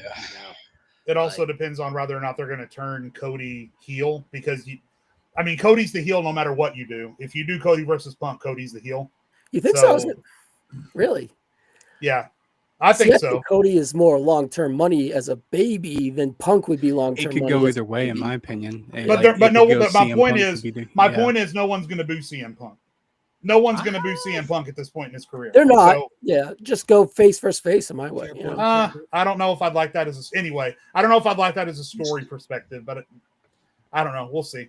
I just think there's money. We've been talking about Homelander Cody on this podcast for 2 years. I think there's money in Homelander Cody. Yeah. For sure. Especially if you did it versus Punk. Maybe they have their first match face versus face at like an elimination chamber or something, and then Cody just snaps at the end of it, and that leads into a WrestleMania match. I don't know, but at some point we're going to get Cody versus Punk. Both would be great heels. It's just that they would be. Yeah. Johnny, who's somebody you want to throw out there? Yeah, I don't think we mentioned it, so I'm going to go ahead and say Randy Savage was a very inspirational one for me. I already mentioned, Eddie Guerrero and Bray Wyatt. Bray's on my wall, like literally. I don't know if y'all see it right there, but Bray's a huge inspiration to me. Eddie's been a huge inspiration to me too. I know we mentioned Benoit already, but I grew up on that Attitude Era, so I very inspirational whenever we're talking about those names. And then of course, whenever I started wrestling and started watching it and getting into it, my brother and my family is like, all right, if you're really going to get into this, then you need to watch the old stuff. So that's when we went back. We had the DVDs and some of the VHSs as well. And we went back and just started watching all the 80s stuff, like whenever the Hogan era.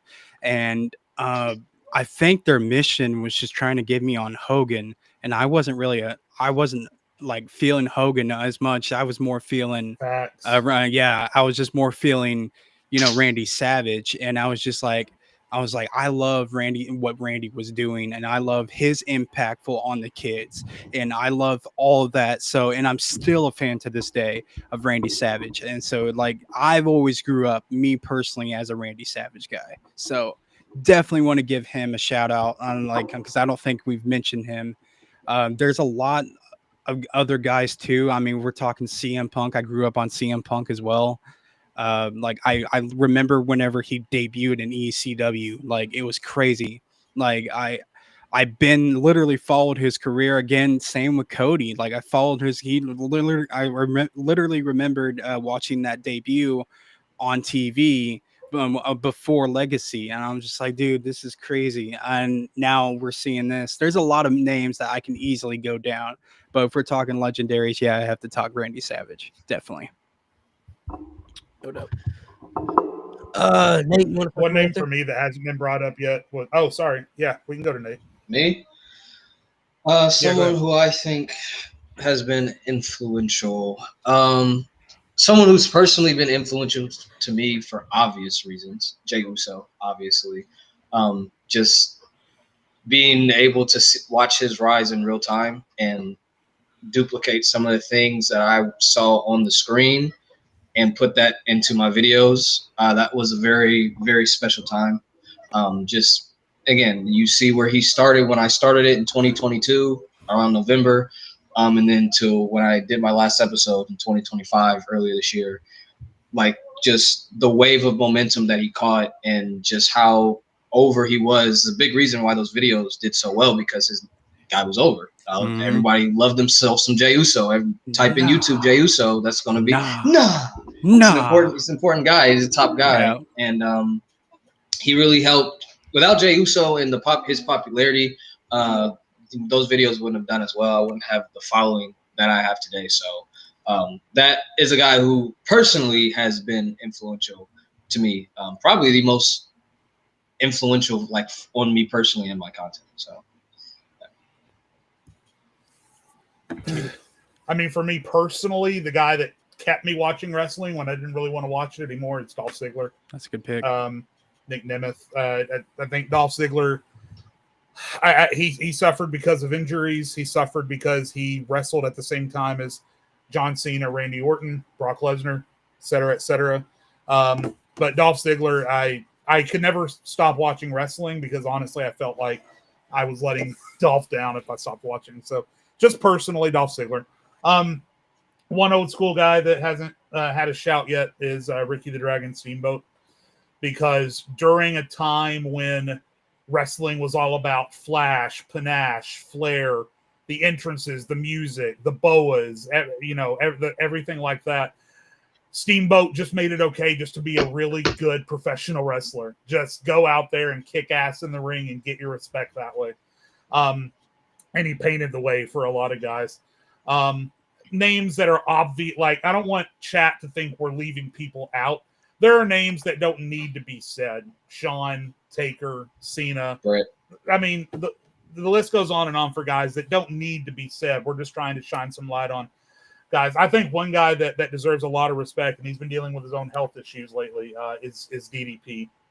And because wrestlers for a long time, when they quit being wrestlers, they didn't know what to do with themselves anymore. And a lot of times they would let themselves fall into personal disrepair, like Jake the Snake Roberts, for example. And DDP not only showed that you could have a second life outside of wrestling with what he did, but he helped save the second lives of several wrestlers through what he did. So DDP deserves a lot of respect for that. And then one guy that gets overlooked, because The Undertaker was so successful, Undertaker was kind of the first successful aura farmer, I guess you'd say. Like The Undertaker for most of his career was just about the aura, the outfit, the music, the pallbearers, the flames, the everything. One guy that gets overlooked for being a pioneer for just being a spectacle in a wrestling ring is Sting, specifically Crow Sting during the peak of WCW. If you want to see aura, you don't even have to watch the whole match because the match involves Hogan, so obviously it's not great. But go back and watch Sting versus Hogan, Starrcade 98, and just watch Sting's entrance. Oh my God. I don't know if I've ever experienced anything live as a wrestling fan watching on television like I did when Sting made his entrance at Starrcade 98. Absolutely incredible. So yeah, I mean, there are a lot more names you could say, but those are the guys I wanted to make sure we said. I'll say for me, to be brief real quick, the easy answer would be John Cena for sure. He was the only wrestler I ever watched that I ever felt I wanted to be like. Like if I was a wrestler, I want to be that guy, the top guy. He's cool to me, even through the PG stuff. Like he's somebody that I would want to be like. Like if I'm going to be a wrestler, I would want to be in his position. I would want to be him. I want to embody everything that he's about: hustle, loyalty, respect, never back down, never quit. Everything that he embodied about himself as a man. That was something that I always gravitated towards when I was watching WWE back in his peak in his day. So I would say John Cena for me. He was the guy that I looked at watching. Like, man, how cool would it be to be that guy? You know, like that's how I felt when I was coming up watching John Cena. I know there were people who felt differently depending on your age gap and depending on what era you came from necessarily. But for the people of my generation, there was really 4 names that stuck out the most that people really wanted to be like from the era that I'm from, that I feel that I've heard the most. John Cena is one of them. Jeff Hardy is one of them. Rey Mysterio is another one, and then Batista. Those were like the 4 popular ones that I've heard a lot of people from my era speak about. Like, man, I wanted to be like that guy, or that was my favorite growing up. You know, so those 4 would probably be the ones that stand out from my era. But Cena was always the guy for me. That's why he's my favorite wrestler of all time. Was it me? Has everybody? Yeah, let you go real quick. Yeah. Finn Balor. I mean, you gonna say that, but yeah. Everybody can say about the common names, but I'm going to speak on the people that made me want to watch wrestling outside of WWE, because I did not grow up in the world where I knew what TNA was in its peak. I didn't. I'm not gonna lie. I didn't know about it. I was still on the younger side. I thought the only thing that there was WWE, right? So like, I remember NXT when it was a game show, and I was just like, oh, cool, right? Awesome. That's the most non-WWE I had ever got at that point. So the guys that made me want to watch stuff outside of WWE, these are honestly at this point is going to be my 4 Mount Rushmores of Black and Gold NXT. But it's Finn Balor, it's Samoa Joe, Johnny Gargano, and Adam Cole. Those 4 made me want to watch wrestling outside. Like, oh wow, wrestling can be better than me skipping through the first 15 minutes and just getting to the finish. Like, oh no, I actually want to see what happens at the start of the match. Oh, let me go see what they did when they weren't in WWE. New Japan, never heard of this before. What is this? Bullet Club, like all that stuff that I know about now, I credit to those 4. Finn Balor, that demon was just, to me, that was like, this could damn near be your next Undertaker if you really wanted to. Like at the time, if you really wanted to, right? Obviously, we know how it went later, but if you really wanted to, for sure, Johnny Gargano, the underdog that I feel was always done correctly. Like that's the one underdog. I'm like everybody. When Triple H knew how to look an underdog. Him and Daniel Bryan were the only. Johnny Gargano and Daniel Bryan were like, you want to watch an underdog be booked correctly? That's how you do it. Go watch Daniel Bryan. Go watch Johnny Gargano. Adam Cole, to me, was the definition of aura. Yep. Never have seen anything you've done before. When he walked in a room, you knew this is your guy. This is your guy. So unfortunate. And Samoa Joe was just a badass. I was always a fan of Samoa Joe. But to me, what let me know, wow, this guy needs to be pushed ever. One program was with Brock Lesnar at Great Balls of Fire. I was like, look, this is a shitty pay-per-view, but put the title on him. If there's ever a time to pull a trigger right now, I don't care how he loses it. I don't care if you put it back on Brock. But I need to see a visual win for Samoa Joe over Brock Lesnar. Because to me... But you didn't. To me, the way they made Brock Lesnar look, I thought Samoa Joe had looked like the most menacing presence you had ever seen on the television. And I didn't think there was anybody who could fuck with that nigga. Right? Like, I genuinely, watching that program where Brock Lesnar was like, yo, is this what this nigga doing to Brock? Who gonna fuck with this nigga? Right? And then the promo battle, too. Oh, my gosh, bro. Samoa Joe literally was... Samoa Joe, to me, was the perfect package. Literally everything you wanted in a wrestler was sitting in Samoa Joe because he can give you great matches. He was good in the ring, elite on the mic, and believable as a character. Like, what else do you Y'all remember when he told Jeff Hardy to pretend like he was Oh my God. Everyone. Hey, you look at me in my eyes when I'm talking to you. We straighten this out right here. Like, dude, hold up. And then another honorable mention, because obviously he wasn't like Black and Gold NXT like I like. Bray Wyatt as well. Even before he was the Fiend. I thought Bray Wyatt was great until they made the decision to have him lose. He was just a loser. That was the problem. But I was always hooked on every story he told. I was always hooked on, and then obviously Fiend Bray Wyatt, Mr. Rogers Bray Wyatt. That shit got it. That's one of the great. That's a top. Oh God, God, the way to ruin it. That's crazy. Way to ruin it. But the Fiend is a top 10 character to me of all time. Like that and I don't care about it because I don't think there's going to be.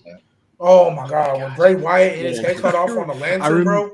I remember watching, like, I watched that, and then right after that, I watched the watch along. Everybody was talking in the background, and then you see Johnny Gargano is just like, it's like everyone's like making jokes in the background and doing everything. They're partying, they're having fun, and Johnny's just like Johnny was locked in. Locked in, dude. There's very few times in wrestling where like a moment happens that doesn't feel real. Yeah, like I'm gonna tell y'all a quick little story before because I know we're probably gonna end soon. I recently, well, for those of you who know, I live in Texas. I hate snakes. I recently found a snake at my job, 3 feet in front of me, a rattlesnake at that. I heard the rattle before I saw it because it was behind some boxes. That happened a week ago. I have literally not felt real walking in that locker room ever since because it was at my. I don't even sit at that spot anymore. I don't even sit. That's how much it doesn't feel real. That I heard the rattle of a snake. I'll send the video to the Stone Cold. That's crazy. But I wish it was Stone Cold. I wish, because that was crazy.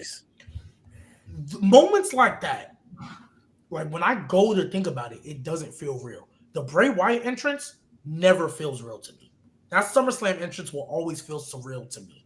Like Johnny Gargano winning that NXT championship in that match, the goosebumps you felt. When I think back to it, I'm like, this doesn't feel real.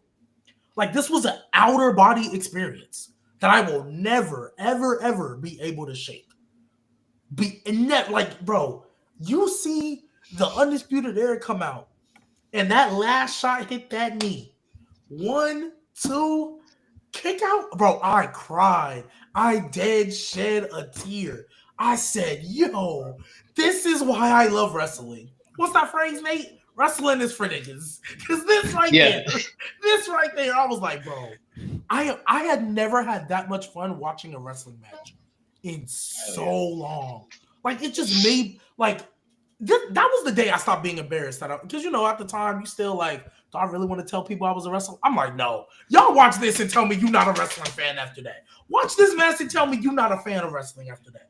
Like, bro, oh my goodness.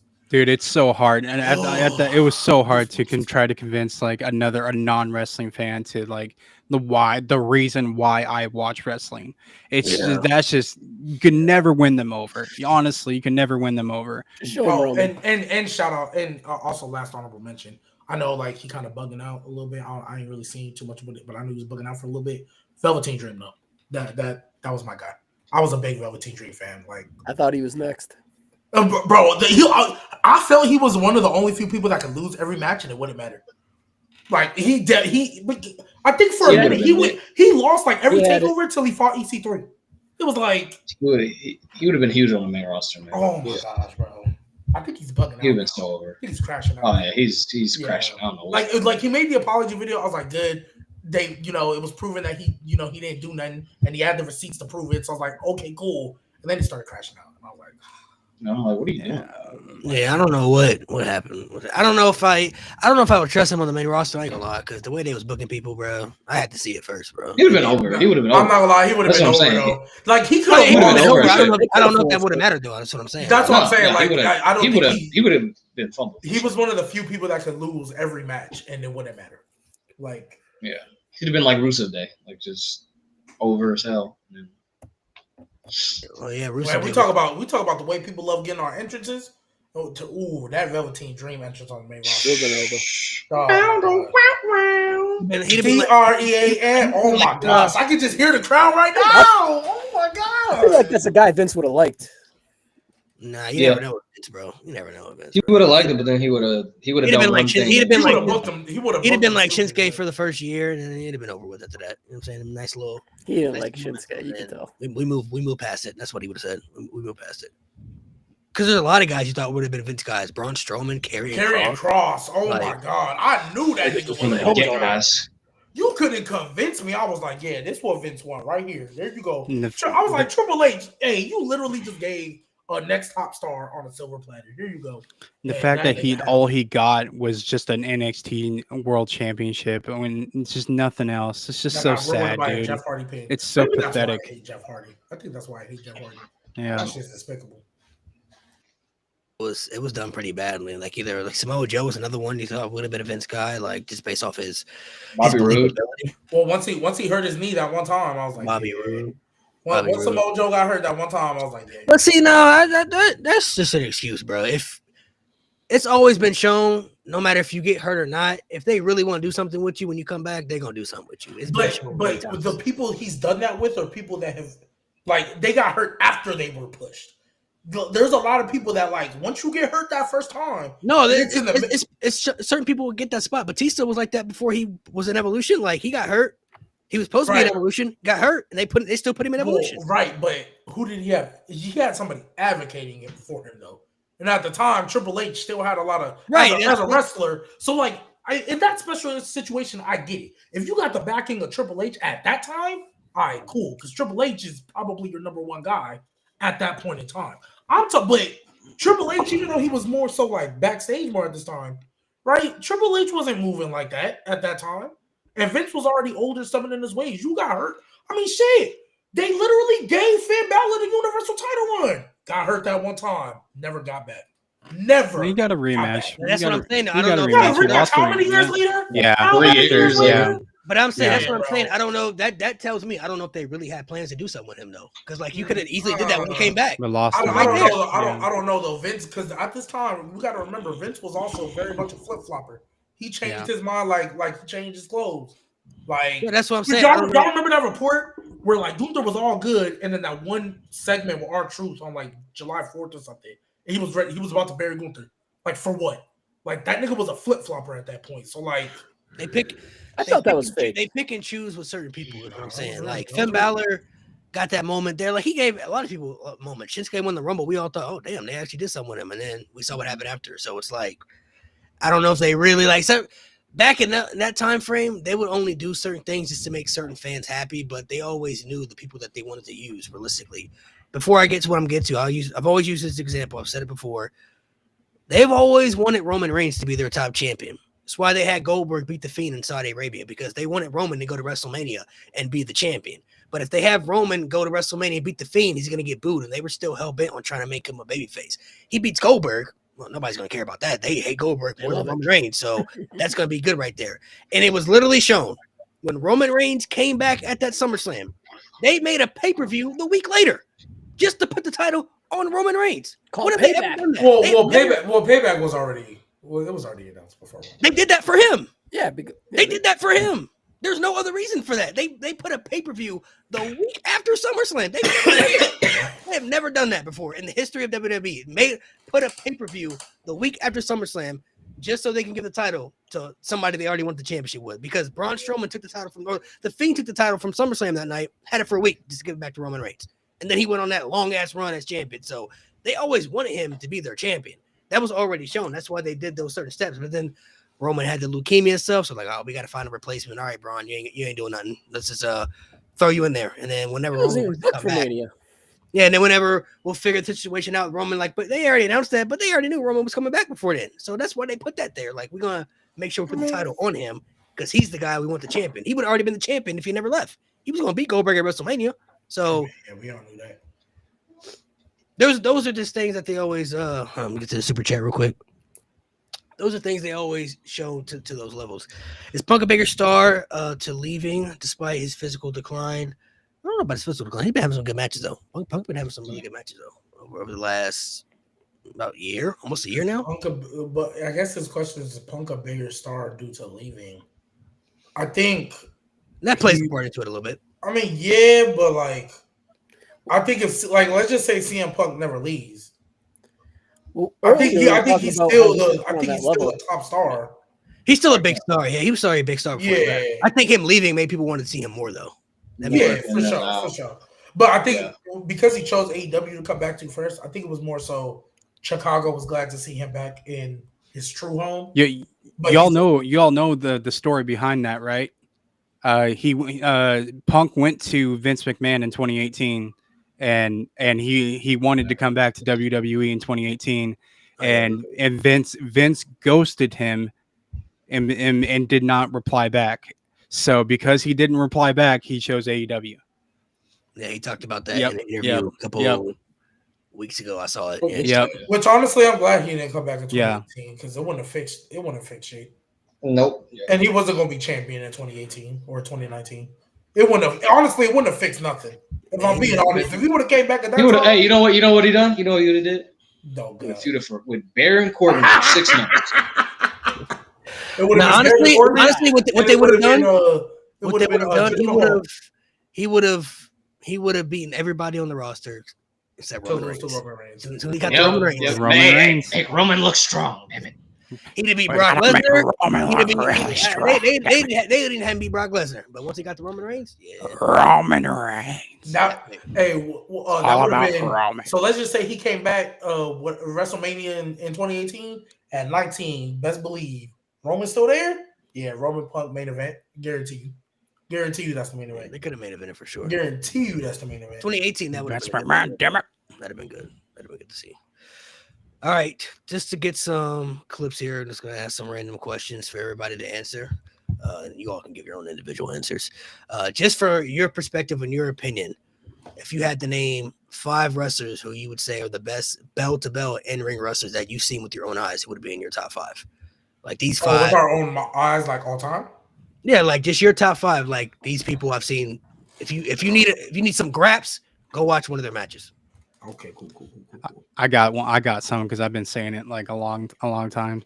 CM Punk, AJ Styles, Aleister Black. Me personally, again, another one was Bray Wyatt and Eddie Guerrero. It's just Bray Wyatt. Yeah. I've always. I mean, I know. Oh boy, Grabs. Bray Wyatt and Grabs. He's got some bangers, but Grabs. Oh, that one too. I would say my 5 would be, if I'm looking like for real graps, Shawn Michaels would be up there. Oof. Eddie Guerrero, Kurt Angle, Bryan Danielson. I gotta say AJ Styles too. Big TNA AJ Styles. Omega. Yep. Yeah. Omega, of course. Those but those 5 I would be like, you need some real graps. Like, yeah, go watch those matches. Between whoever, Shawn versus Kurt Angle.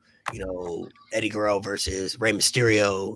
Bryan Danielson in AEW, Bryan Danielson in WWE, Ring of Honor. Like AJ Styles in New Japan, TNA. Like those 5 names would be the ones that stick out to me. Where I'm like, if you're looking to watch like just good matches, I would say those 5 stand out. Who's yours, Ryan? Who do you got? Brett is a good one for that category. Very good. You already mentioned pretty much what I wrote down. So who's your 5? You said Brett. Brett, Sean, what I got? Brett, Shawn, Omega, Angle, and Bryan. For like in ring, go. Probably them 5, excuse me. I mean, obviously, I can go back and watch all of those guys, but just some people that I watched live with my own eyes: Kenny, Gargano, Cole, Alistair for sure. That was a great shot because I was going to say him too. Alistair in his prime, and just from what I've seen, because I could mention AJ and them niggas too. Like I could, but I'm not gonna lie. In his peak, man, there was a run where you couldn't tell me Andrade was giving you bad matches. There was a run Andrade. You couldn't tell me Andrade was giving you less than the peak. Like Andrade was hooping for a minute. Just when we talk about live. Like I watched like as it was happening, not back and rewatched. Andrade and that Black and Gold NXT, man, you couldn't tell me nothing. Yeah. You could not he's taking an average match, making it good. My 5, Walter / Gunther. That's my twin. Oh, I forgot. Walter Gunther / Gunther. I'm gonna go NXT. Johnny Gargano for sure. Okada. I mean, that speaks for itself. Shawn Michaels, you got to push Shawn Michaels. And if you're looking for woman graps, anything Sasha Banks, Mercedes Renee has done, just across WWE or AEW, more specifically her AEW / like run she's gone on recently. Right. But yeah, that's what I put. I'm not gonna lie. Can I give a couple more honorable mentions? That's a good one. Because I totally forgot about Pete Dunne when he was hooping. Honestly, listen. This is what I'll say. Just go back and watch the mid 2010s UK scene. That's it. If you want real fucking graps, just go back. Bro. Hey, I'm not gonna lie. We ain't brought it up in a minute. But Undisputed Era versus Mustache Mountain still is probably one of the greatest tag matches I've ever seen in my life. Oh my god, that was so good. But the one where they won, the one where Mustache Mountain won, man, that's one of the greatest tag matches. Bro, I'm not gonna lie. Them niggas had no character, in my opinion. They made Undisputed Era had a match with Oney Lorcan and Danny Burch or whatever the fuck his name was. That shit was like, oh my god. And them niggas had like were the definition of no character. Like no. Hey, what is it? What's the opposite? What's the opposite of then the bell rings? Is when the bell. When will the bell ring? That was it. That was literally them. It was like, please. Can the bell ring, please? Please. And not because the crowd really did not mess. Yeah, that was them. Literally this and this. They was walking to the ring 1 and 2, like bro. 1 or 2. The crowd did not mess with them at all, bro. They had bangers though. They were the only group where I was like, you guys can literally give these guys the commercial entrance to a match. Yeah. Like, we don't need to see the entrance. Yeah. Kevin Owens is another good one. Kevin Owens. Yeah, Kevin. Yeah. Yeah. But that match is crazy because, like, the crowd didn't like him at first, but, like, as the match progressed, they were like, oh, shit. Because I was like, oh, they actually hooping. They actually hooping. I was like, hold on, wait a minute. That match was crazy. That was a good one. That's a good one. You know, he's not really popular or whatever, but Riddle, whenever he had a match, it was always Riddle could hoop. He could hoop. Riddle was having some good matches, bro. Gee, is that your catchphrase? I'm not gonna lie. That's what Chad's saying. Is that what Chad's saying? Yes. I'm not gonna lie. I'm not gonna lie. I'm not gonna lie. You know what's crazy? They caught me on it last week too. And it didn't even click till last week. Someone said 33 times he said it. Someone counted. And then what made it worse? What made it worse is I was like, guys, do I really say that for real? And then I caught myself saying I'm not gonna lie again. I was like, 2 minutes later, not even. I'm not gonna lie. No name needs to get some merch. We need to get some merch going. Yeah, I'm not gonna lie. Put it on a t-shirt. Just G baby doing this. Put it on a t-shirt. I'm not gonna lie. That shirt was sell. I'm not gonna lie. Like this. We gotta have all our faces like this. Yeah. I'm not gonna lie. Those are some good mentions though. They got some good answers. Shawn Michaels. Kenny Omega's another good one. There's a lot. There's a lot of names. That's why I hate doing these, man. You're always gonna miss some names, and people are gonna be like, "How?" I'm like, "Yeah, I know, man. There's too many, man. Yeah, it's too many. Man, you can they'd be all right. Then you got some guy who come up with some name from 70s, like All Japan or something. Yeah, bro. Like, man, all right, bro. All right, dog. You got it, bro. You got it.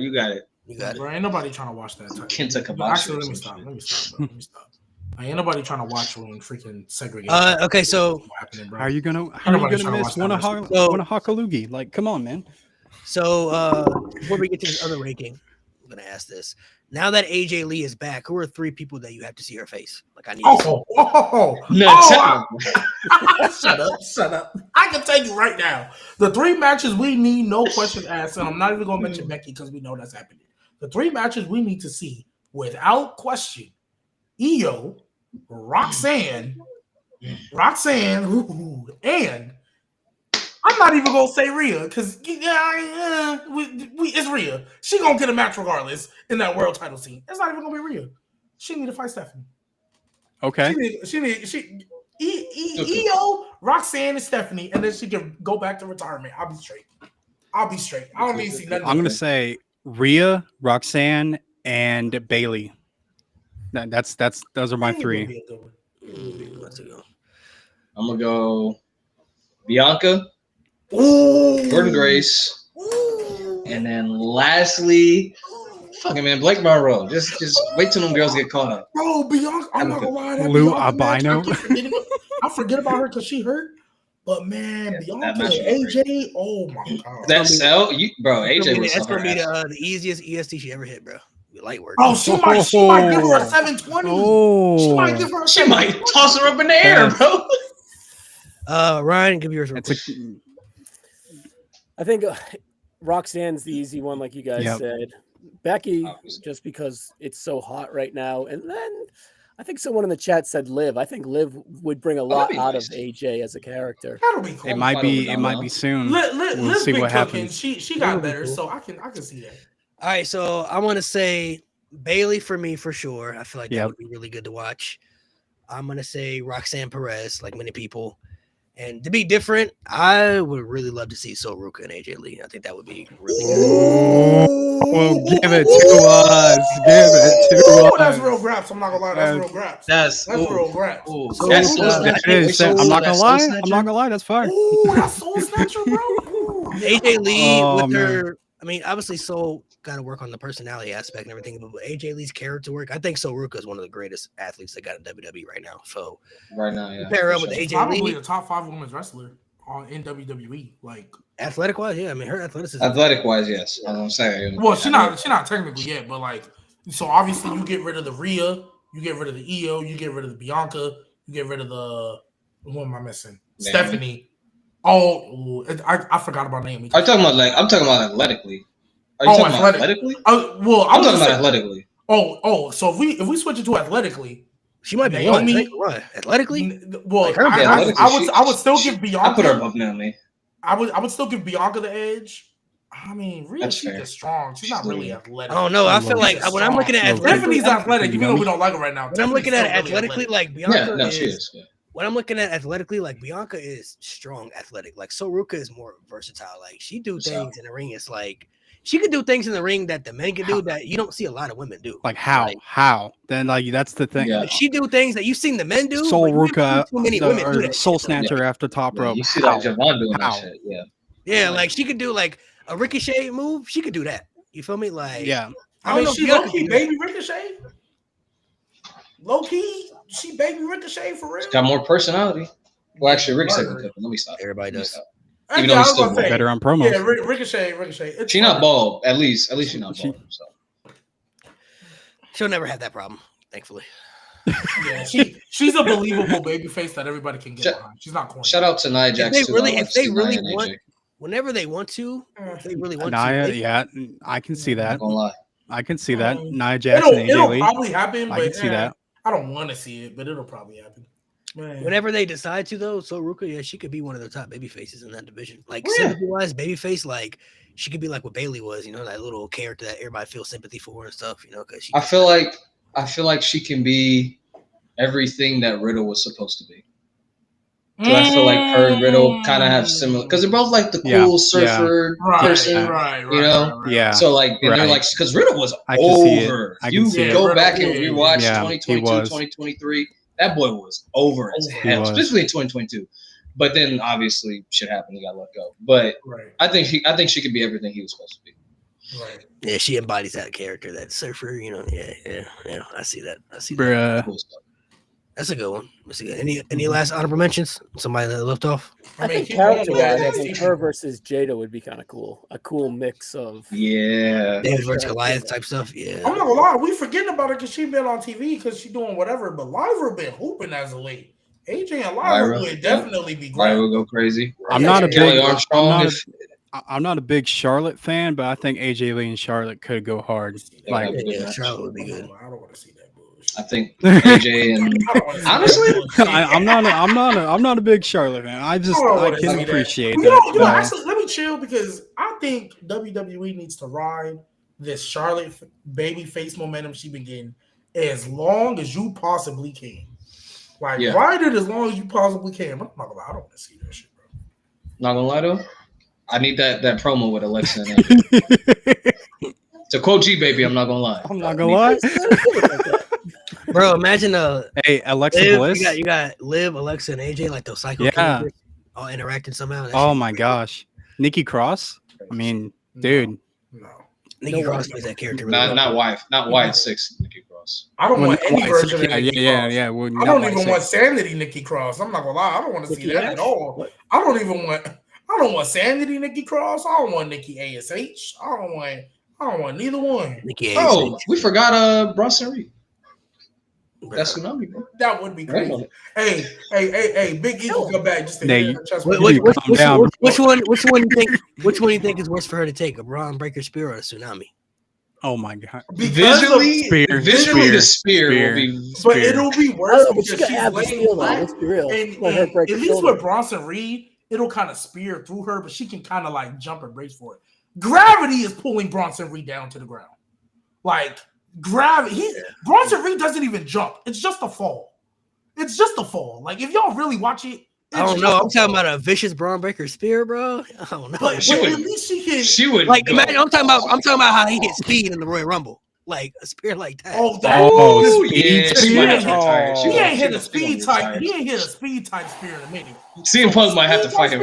He might have to go back to his all out ways. You're dead, bro. Brawl out You're dead. 2022. We're about to see 2022 Punk again. That's what I'm saying. A peak Tsunami or a peak Braun Breaker Spear. I don't know. No, bro. That Tsunami's better for her, bro. Braun gonna send her back. She gonna look like whatever that in Space Jam when they got flattened out. That's what she gonna look like. That's what she gonna look like. Bro, I genuinely don't even think she's 100 pounds, bro. I don't even think she's 100 pounds, bro. She might be just. She gotta be at least 100, right? She got some muscle. She got muscle. Yeah, she got some. That muscle pushed her to. I mean, yeah, but bro, like if you in a competition with Alexa Bliss for how skinny you can be, bro, like, and Alexa pushed. The sad thing is, bro, I feel like AJ be like, yes, come on, Braun, hit me. She probably, if that was a spot, she probably like, Braun, like hit me, like for real, like spear me, like for real, like don't go easy on me. You heard them stories about Mae Young back in the day when she get mad at the OG vets when they wouldn't. Mae Young like 70, bro, and she would get mad when they try to protect her in certain spots. Like they were playing it safe. They were like, "Oh, yeah, you a pussy." They were like, crazy. 75, bro. Like it's crazy. Like you 75, man. Fucking spiker. Like you're trying to go out there and get like, my head. Like, bro, you're 75. Like, what are you talking about? Like, you could die if I do this. Like, what I'm talking about. She's wild, bro. There's two sluts. All right, last thing we're gonna do to get off here, just to get some clips to go around. So we got some new individual on here. I'm gonna name a wrestler, and now I'm gonna name some other wrestlers afterwards. I want you to tell me if they've had a better career than that individual. So we're talking body of work, career-wise. Has this individual had a better career? The wrestler is Shawn Michaels. So I'm gonna name some wrestlers. That's gonna be hard. And you just tell me if they've had a better career than Shawn Michaels. Now you got to count peak, you count storyline, whatever you want to count as part of it. But when you're comparing their careers, like I would put that above Shawn's career. I wouldn't put that above Shawn's career. So we'll go in order. We'll get one answer at a time. Johnny and Ryan, and then G Baby, and then Nate. Some of these might be easier than others. Some of these you might not have to even think about. Right? It'll be an easy answer. First name we're going to start off with is Triple H. Shawn, come on. Yeah, Shawn. Do we count that as a booker too? Like, does that go into his career? Yeah. I mean, either way. You know what I mean? That's why I'll say Shawn for now, but I don't want to, Loki. Man, you don't know my answer. It's Shawn, bro. Undertaker. Ooh. For the second one, come on, bro. Damn. Ooh, I gotta really think about this though. I'm saying Undertaker. I'm sorry. I'm saying Undertaker. Shawn has probably a better category of matches. Undertaker is probably bigger in pulp culture. I prefer Shawn, so I'm gonna lean Shawn. I'm actually gonna say Taker for degree of difficulty because it's hard to keep that type of character going over the span of multiple decades and people still take you serious. If that debuted today, he wouldn't be taken serious at all. So I'm gonna say Taker. Only because I have him ranked higher all time than Shawn, I'm going with Taker. Yeah. Undertaker, okay. Stone Cold. Oh my god. Oh, that's Stone Cold. I'm saying Stone Cold. Yeah, Stone Cold has the category to kind of Yeah. be in the same category for matches, even though Sean's is much deeper. But Stone Cold's career is only really 5 years, right? But Stone Cold is the rise is just you can't deny that rise and that impact and that height. You can't. 100%. I mean, I have Stone Cold above Shawn Michaels because of impact to the business. But like when I look at their careers, two peaks for Shawn, match count. Oh, that's tough. But like Shawn never really hit the height that Stone Cold did. I'm gonna say Stone Cold, but like, it's tough. It's tough. I can literally flip flop. Tomorrow I might change my mind. If we were looking at anybody else with as short a peak that that Stone Cold had, I feel like I would be like Shawn because longevity. But that peak is literally the greatest peak. We would never see a peak like Stone Cold again. So I gotta go Austin. I gotta go Stone Cold. What about Kurt Angle? Man, Kurt did a lot for his career. Shawn did too. Wow. Yes, we are counting TNA. Oh my gosh. This is career, so that makes it. Man. I'm going Shawn. I might get ridiculed for that, but I'm going Shawn. No, you're good. It's Shawn. I like Kurt too. I like Kurt. I think Kurt is very. How do I put this? Shawn's probably a little bit more flexible as like a character. Shawn's like, I don't know. Kurt is Kurt. Kurt is great. Kurt is great. Kurt, but Shawn, you got rockers, you got Shawn Toy, you got DX'd.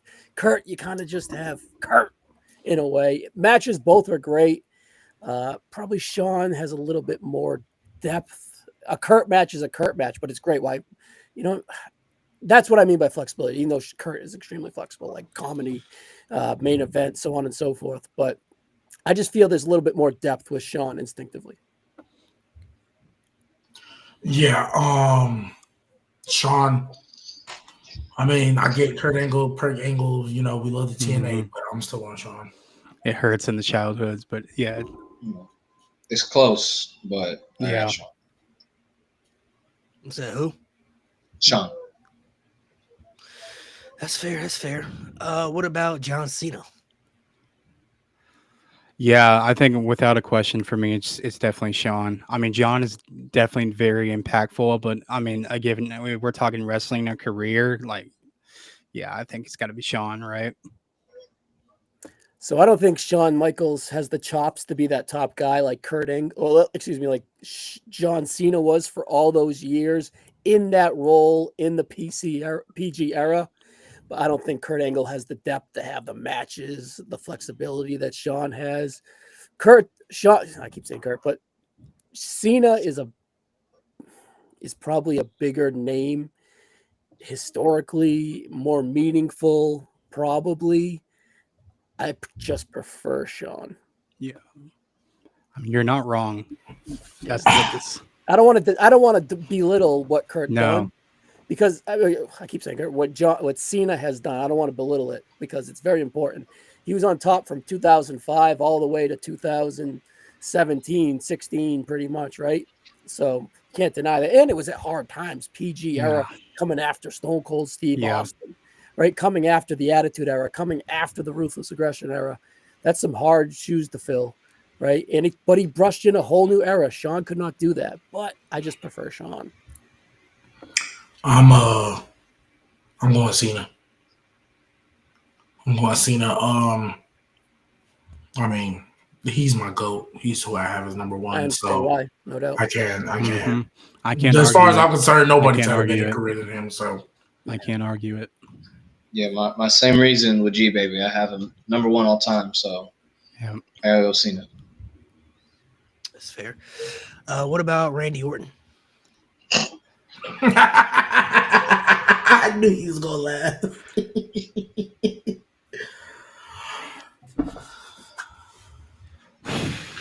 Randy is very special to me in my. Oh man, To me, I think Randy has had a phenomenal career. 14-time world champion too and now going on 15.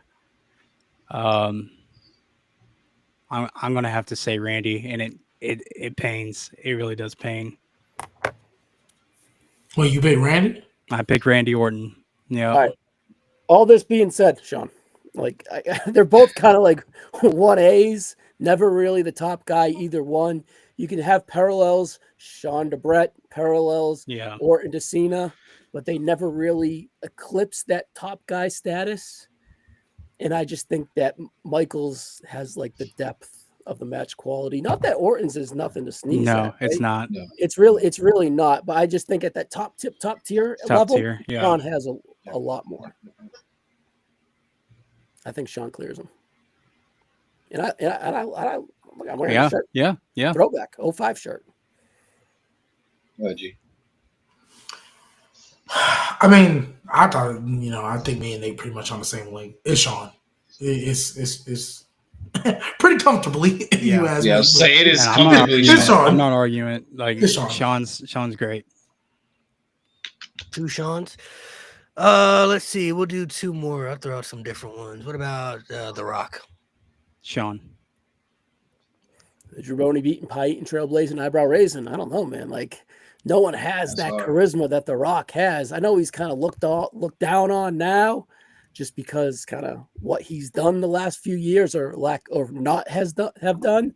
But man, no one hit hard as The Rock in that late 90s, early 2000s. Sean never got to that height. I honestly prefer Sean. Sean's like a top 2-3 guy for me, so it's hard for me to not say Sean, but I don't want to belittle what The Rock did or how big The Rock was. In The Rock's resume, match quality wise, it's not really a sneeze at.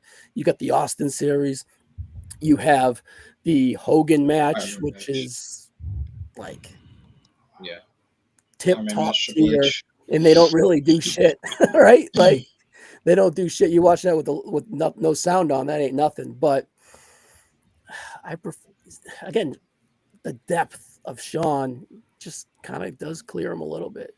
I do think Sean's a little bit higher, but I don't want to belittle what The Rock's. No, it's hard. That's the tough thing is The Rock's a huge star. He is massive in wrestling, charisma wise, great. Everything. He really is transcendent. Go ahead, you. Yeah, it's Sean. I mean, it's Sean. Shout out what The Rock did, but it's Sean.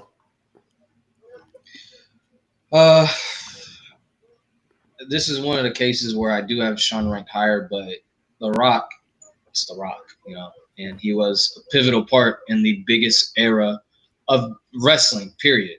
And he was like 1B with Stone Cold, and Sean never reached that level. And Sean was never at that level, like that The Rock was at. Even when he came back in 2011, like he still like, even though a lot of that stems from his Hollywood career, like him staying relevant in Hollywood, his WWE career allowed him to transition to a Hollywood career, which was something we hadn't seen at that level. Like, sure, you had Piper and you had Hogan who transitioned to Hollywood, but no one was making the moves that The Rock was doing. And that all stemmed from his popularity in WWE. So, in terms of like strictly wrestling, who had a better career, I'm just looking at it as accomplishments and popularity and the heights that they were able to reach for their time period. I'm going to go The Rock by like this much, only because he was able to do a lot at a higher level than Sean was able to do. And Sean wouldn't have been able to make that transition outside of WWE the way to the level The Rock was able to do it because of his wrestling career. So I'm going The Rock. Last one, OTC, Roman Reigns. Then Sean? Yeah, I'm going Roman Reigns. It's hard to live in the moment and say Roman hard. Reigns, but you can just look at the impact that he's had. We went on a 20-minute sidebar about him saying no pop. Yeah, exactly. So it's just like, what does Roman Reigns come once he goes into Hollywood? Does he get to the level of a Cena or The Rock, right? Does he have these blimps that will make him even bigger, that will make this era that he's in even bigger? In his resume, it's there now. You know what I mean? It's there. The Cody matches, the Sammy matches, his whole title reign, 1,300 Bloodline, 16 just days, the bloodline. bloodline stories. Yeah, Sean started DX. Sean had the boyhood dream. Sean, you know, he had his shit too, but nothing Sean did is top 3 in the company's history from a storyline. Over 1,000-day reign. Like, yeah, it's hard. Like, and he has the numbers to back him up. Like the 316, Sean had, 10 months, if that, right? Yeah. So I don't know. that one's hard. That one's hard. I'm gonna circle back on that. Let me marinate on that one for a minute. I'm an early to the party kind of guy. It's not gonna be popular now, but it will be. I'm taking the Tribal Chief. It's not gonna be popular now, but later on it will be. I got 2 words. Big Dog. I knew you was gonna say it. Shawn Michaels is a fucking clear. Big Dog, get that shit out of here. Shawn Michaels never had a big dog. Get out of here. It's Shawn, all the way. I knew you was gonna say that. I knew you was gonna bring up the Big Dog, which I mean, hey, 2 bad years. It's not moving. Really bad at the main event level, by the way. Not just like some mid card stuff that like Rocky Maivia. No, I feel you, but hey. Like that main event at WrestleMania. He has literally one of the worst WrestleMania main events of all time. Like he has a couple of them. 3 of them. 3 of the worst of all time. 32 to 34.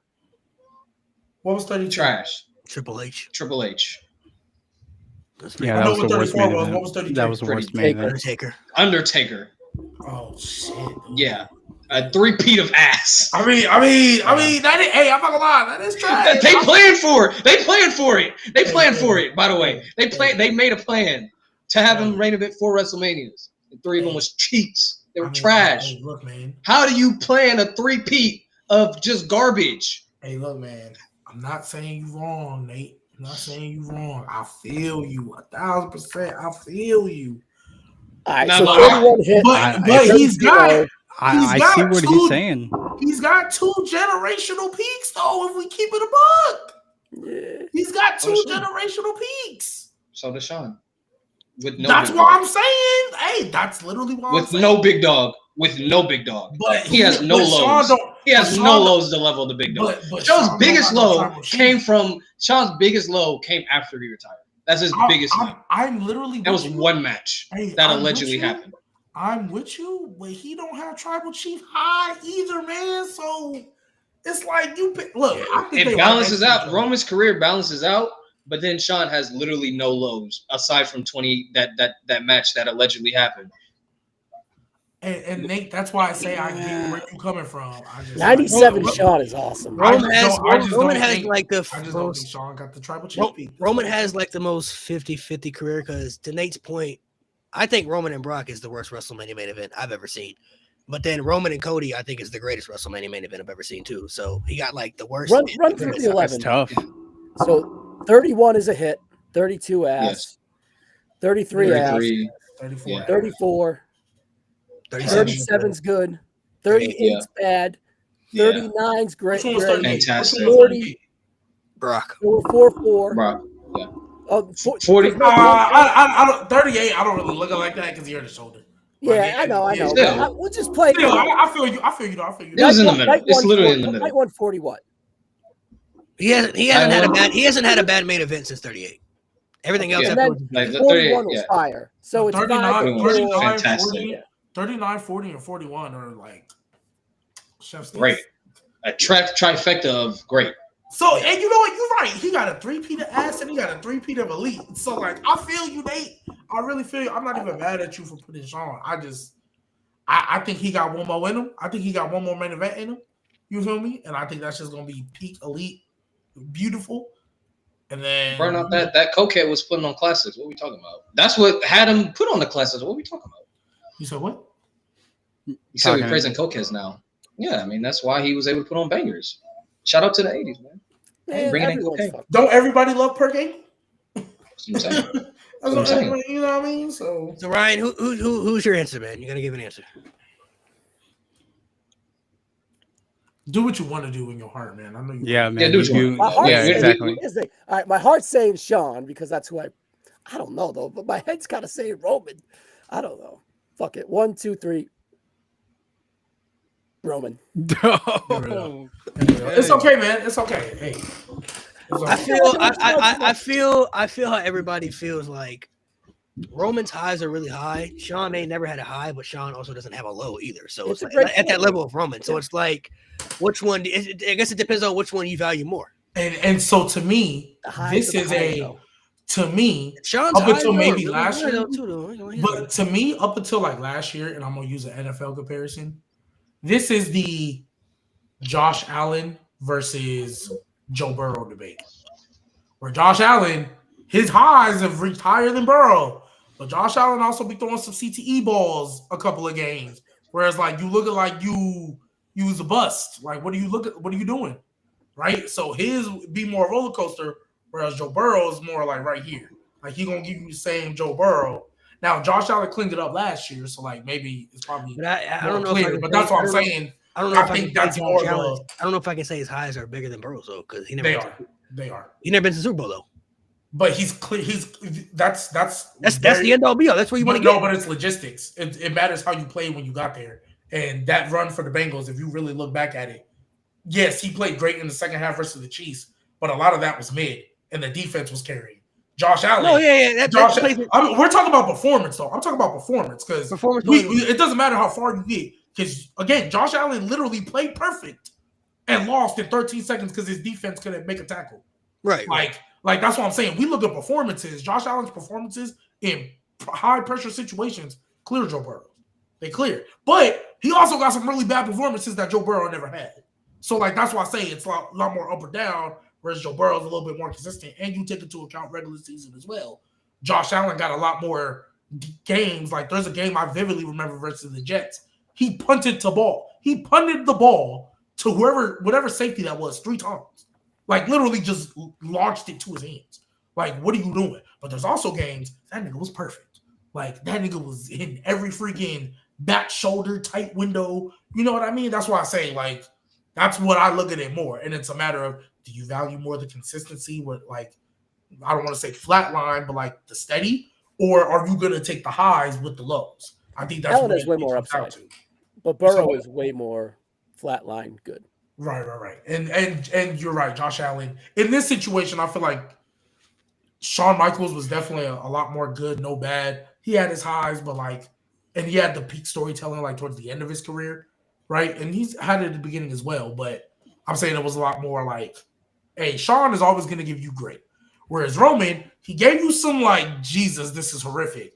And then he gave you some generational, ain't nobody else ever going to do this again.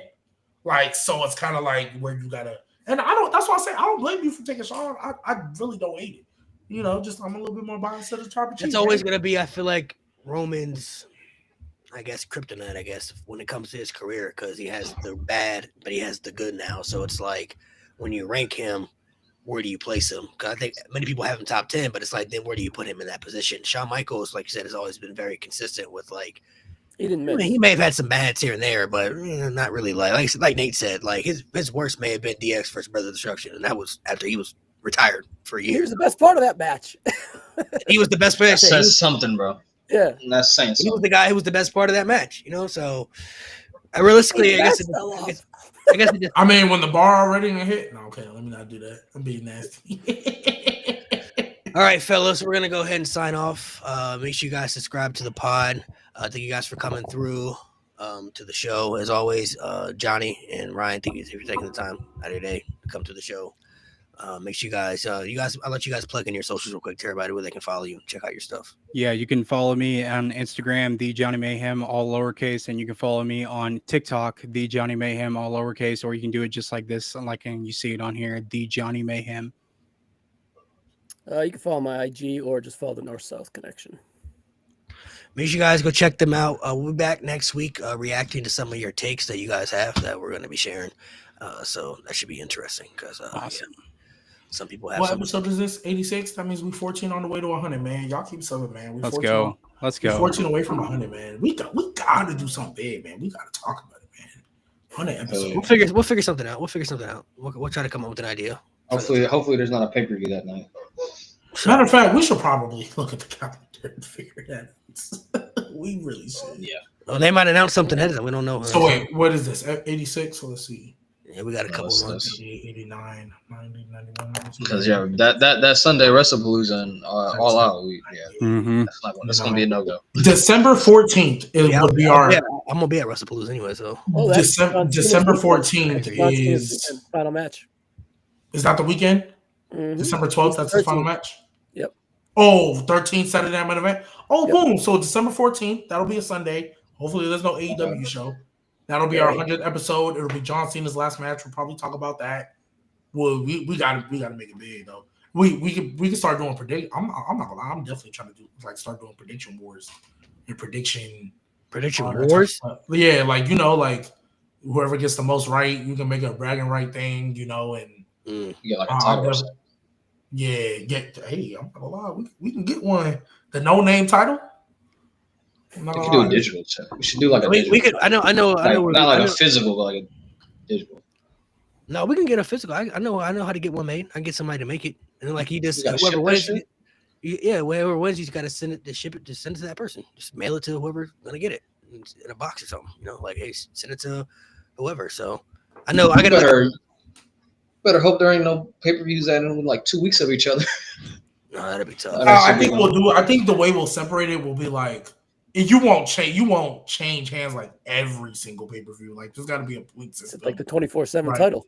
Yeah, like we don't want to do it like that. That's too much. It might be like there's a period of predictions that you can do a part-time schedule, Roman Reigns style. That's crazy. Defend it on certain occasions. We can do like a number one contenders thing. Yeah, number one contender. So the person don't kind of keep shipping that shit out. Yeah, just imagine because this year we had Evolution. We had that would have been pissed. Fuck. That stretch right I would there. have had to send the title second they come into the crib. Like damn, I already lost. I didn't get to hold the damn title. That stretch was crazy because they had NXT, you had AEW, you had Evolution. Yeah, that was crazy. And we can do like legit. We can do like a Money in the Bank type. We can do how like you send us like, hey, here are the Royal Rumble winners and who are the like you send everybody like there's 6 of us, so it'll be like 1 through 6, 7 through 11, or 7 through 12, whatever. We can do something like that. Like, hey, you win the Rumble, you get a title match automatically. Whoever's the champion. I have WrestleMania predictions. Yeah, we can do something like that. Type shit. All right, fellas. Thank you guys for coming through. Make sure you guys subscribe. Subscribe to the YouTube channel as well. No Name Wrestling.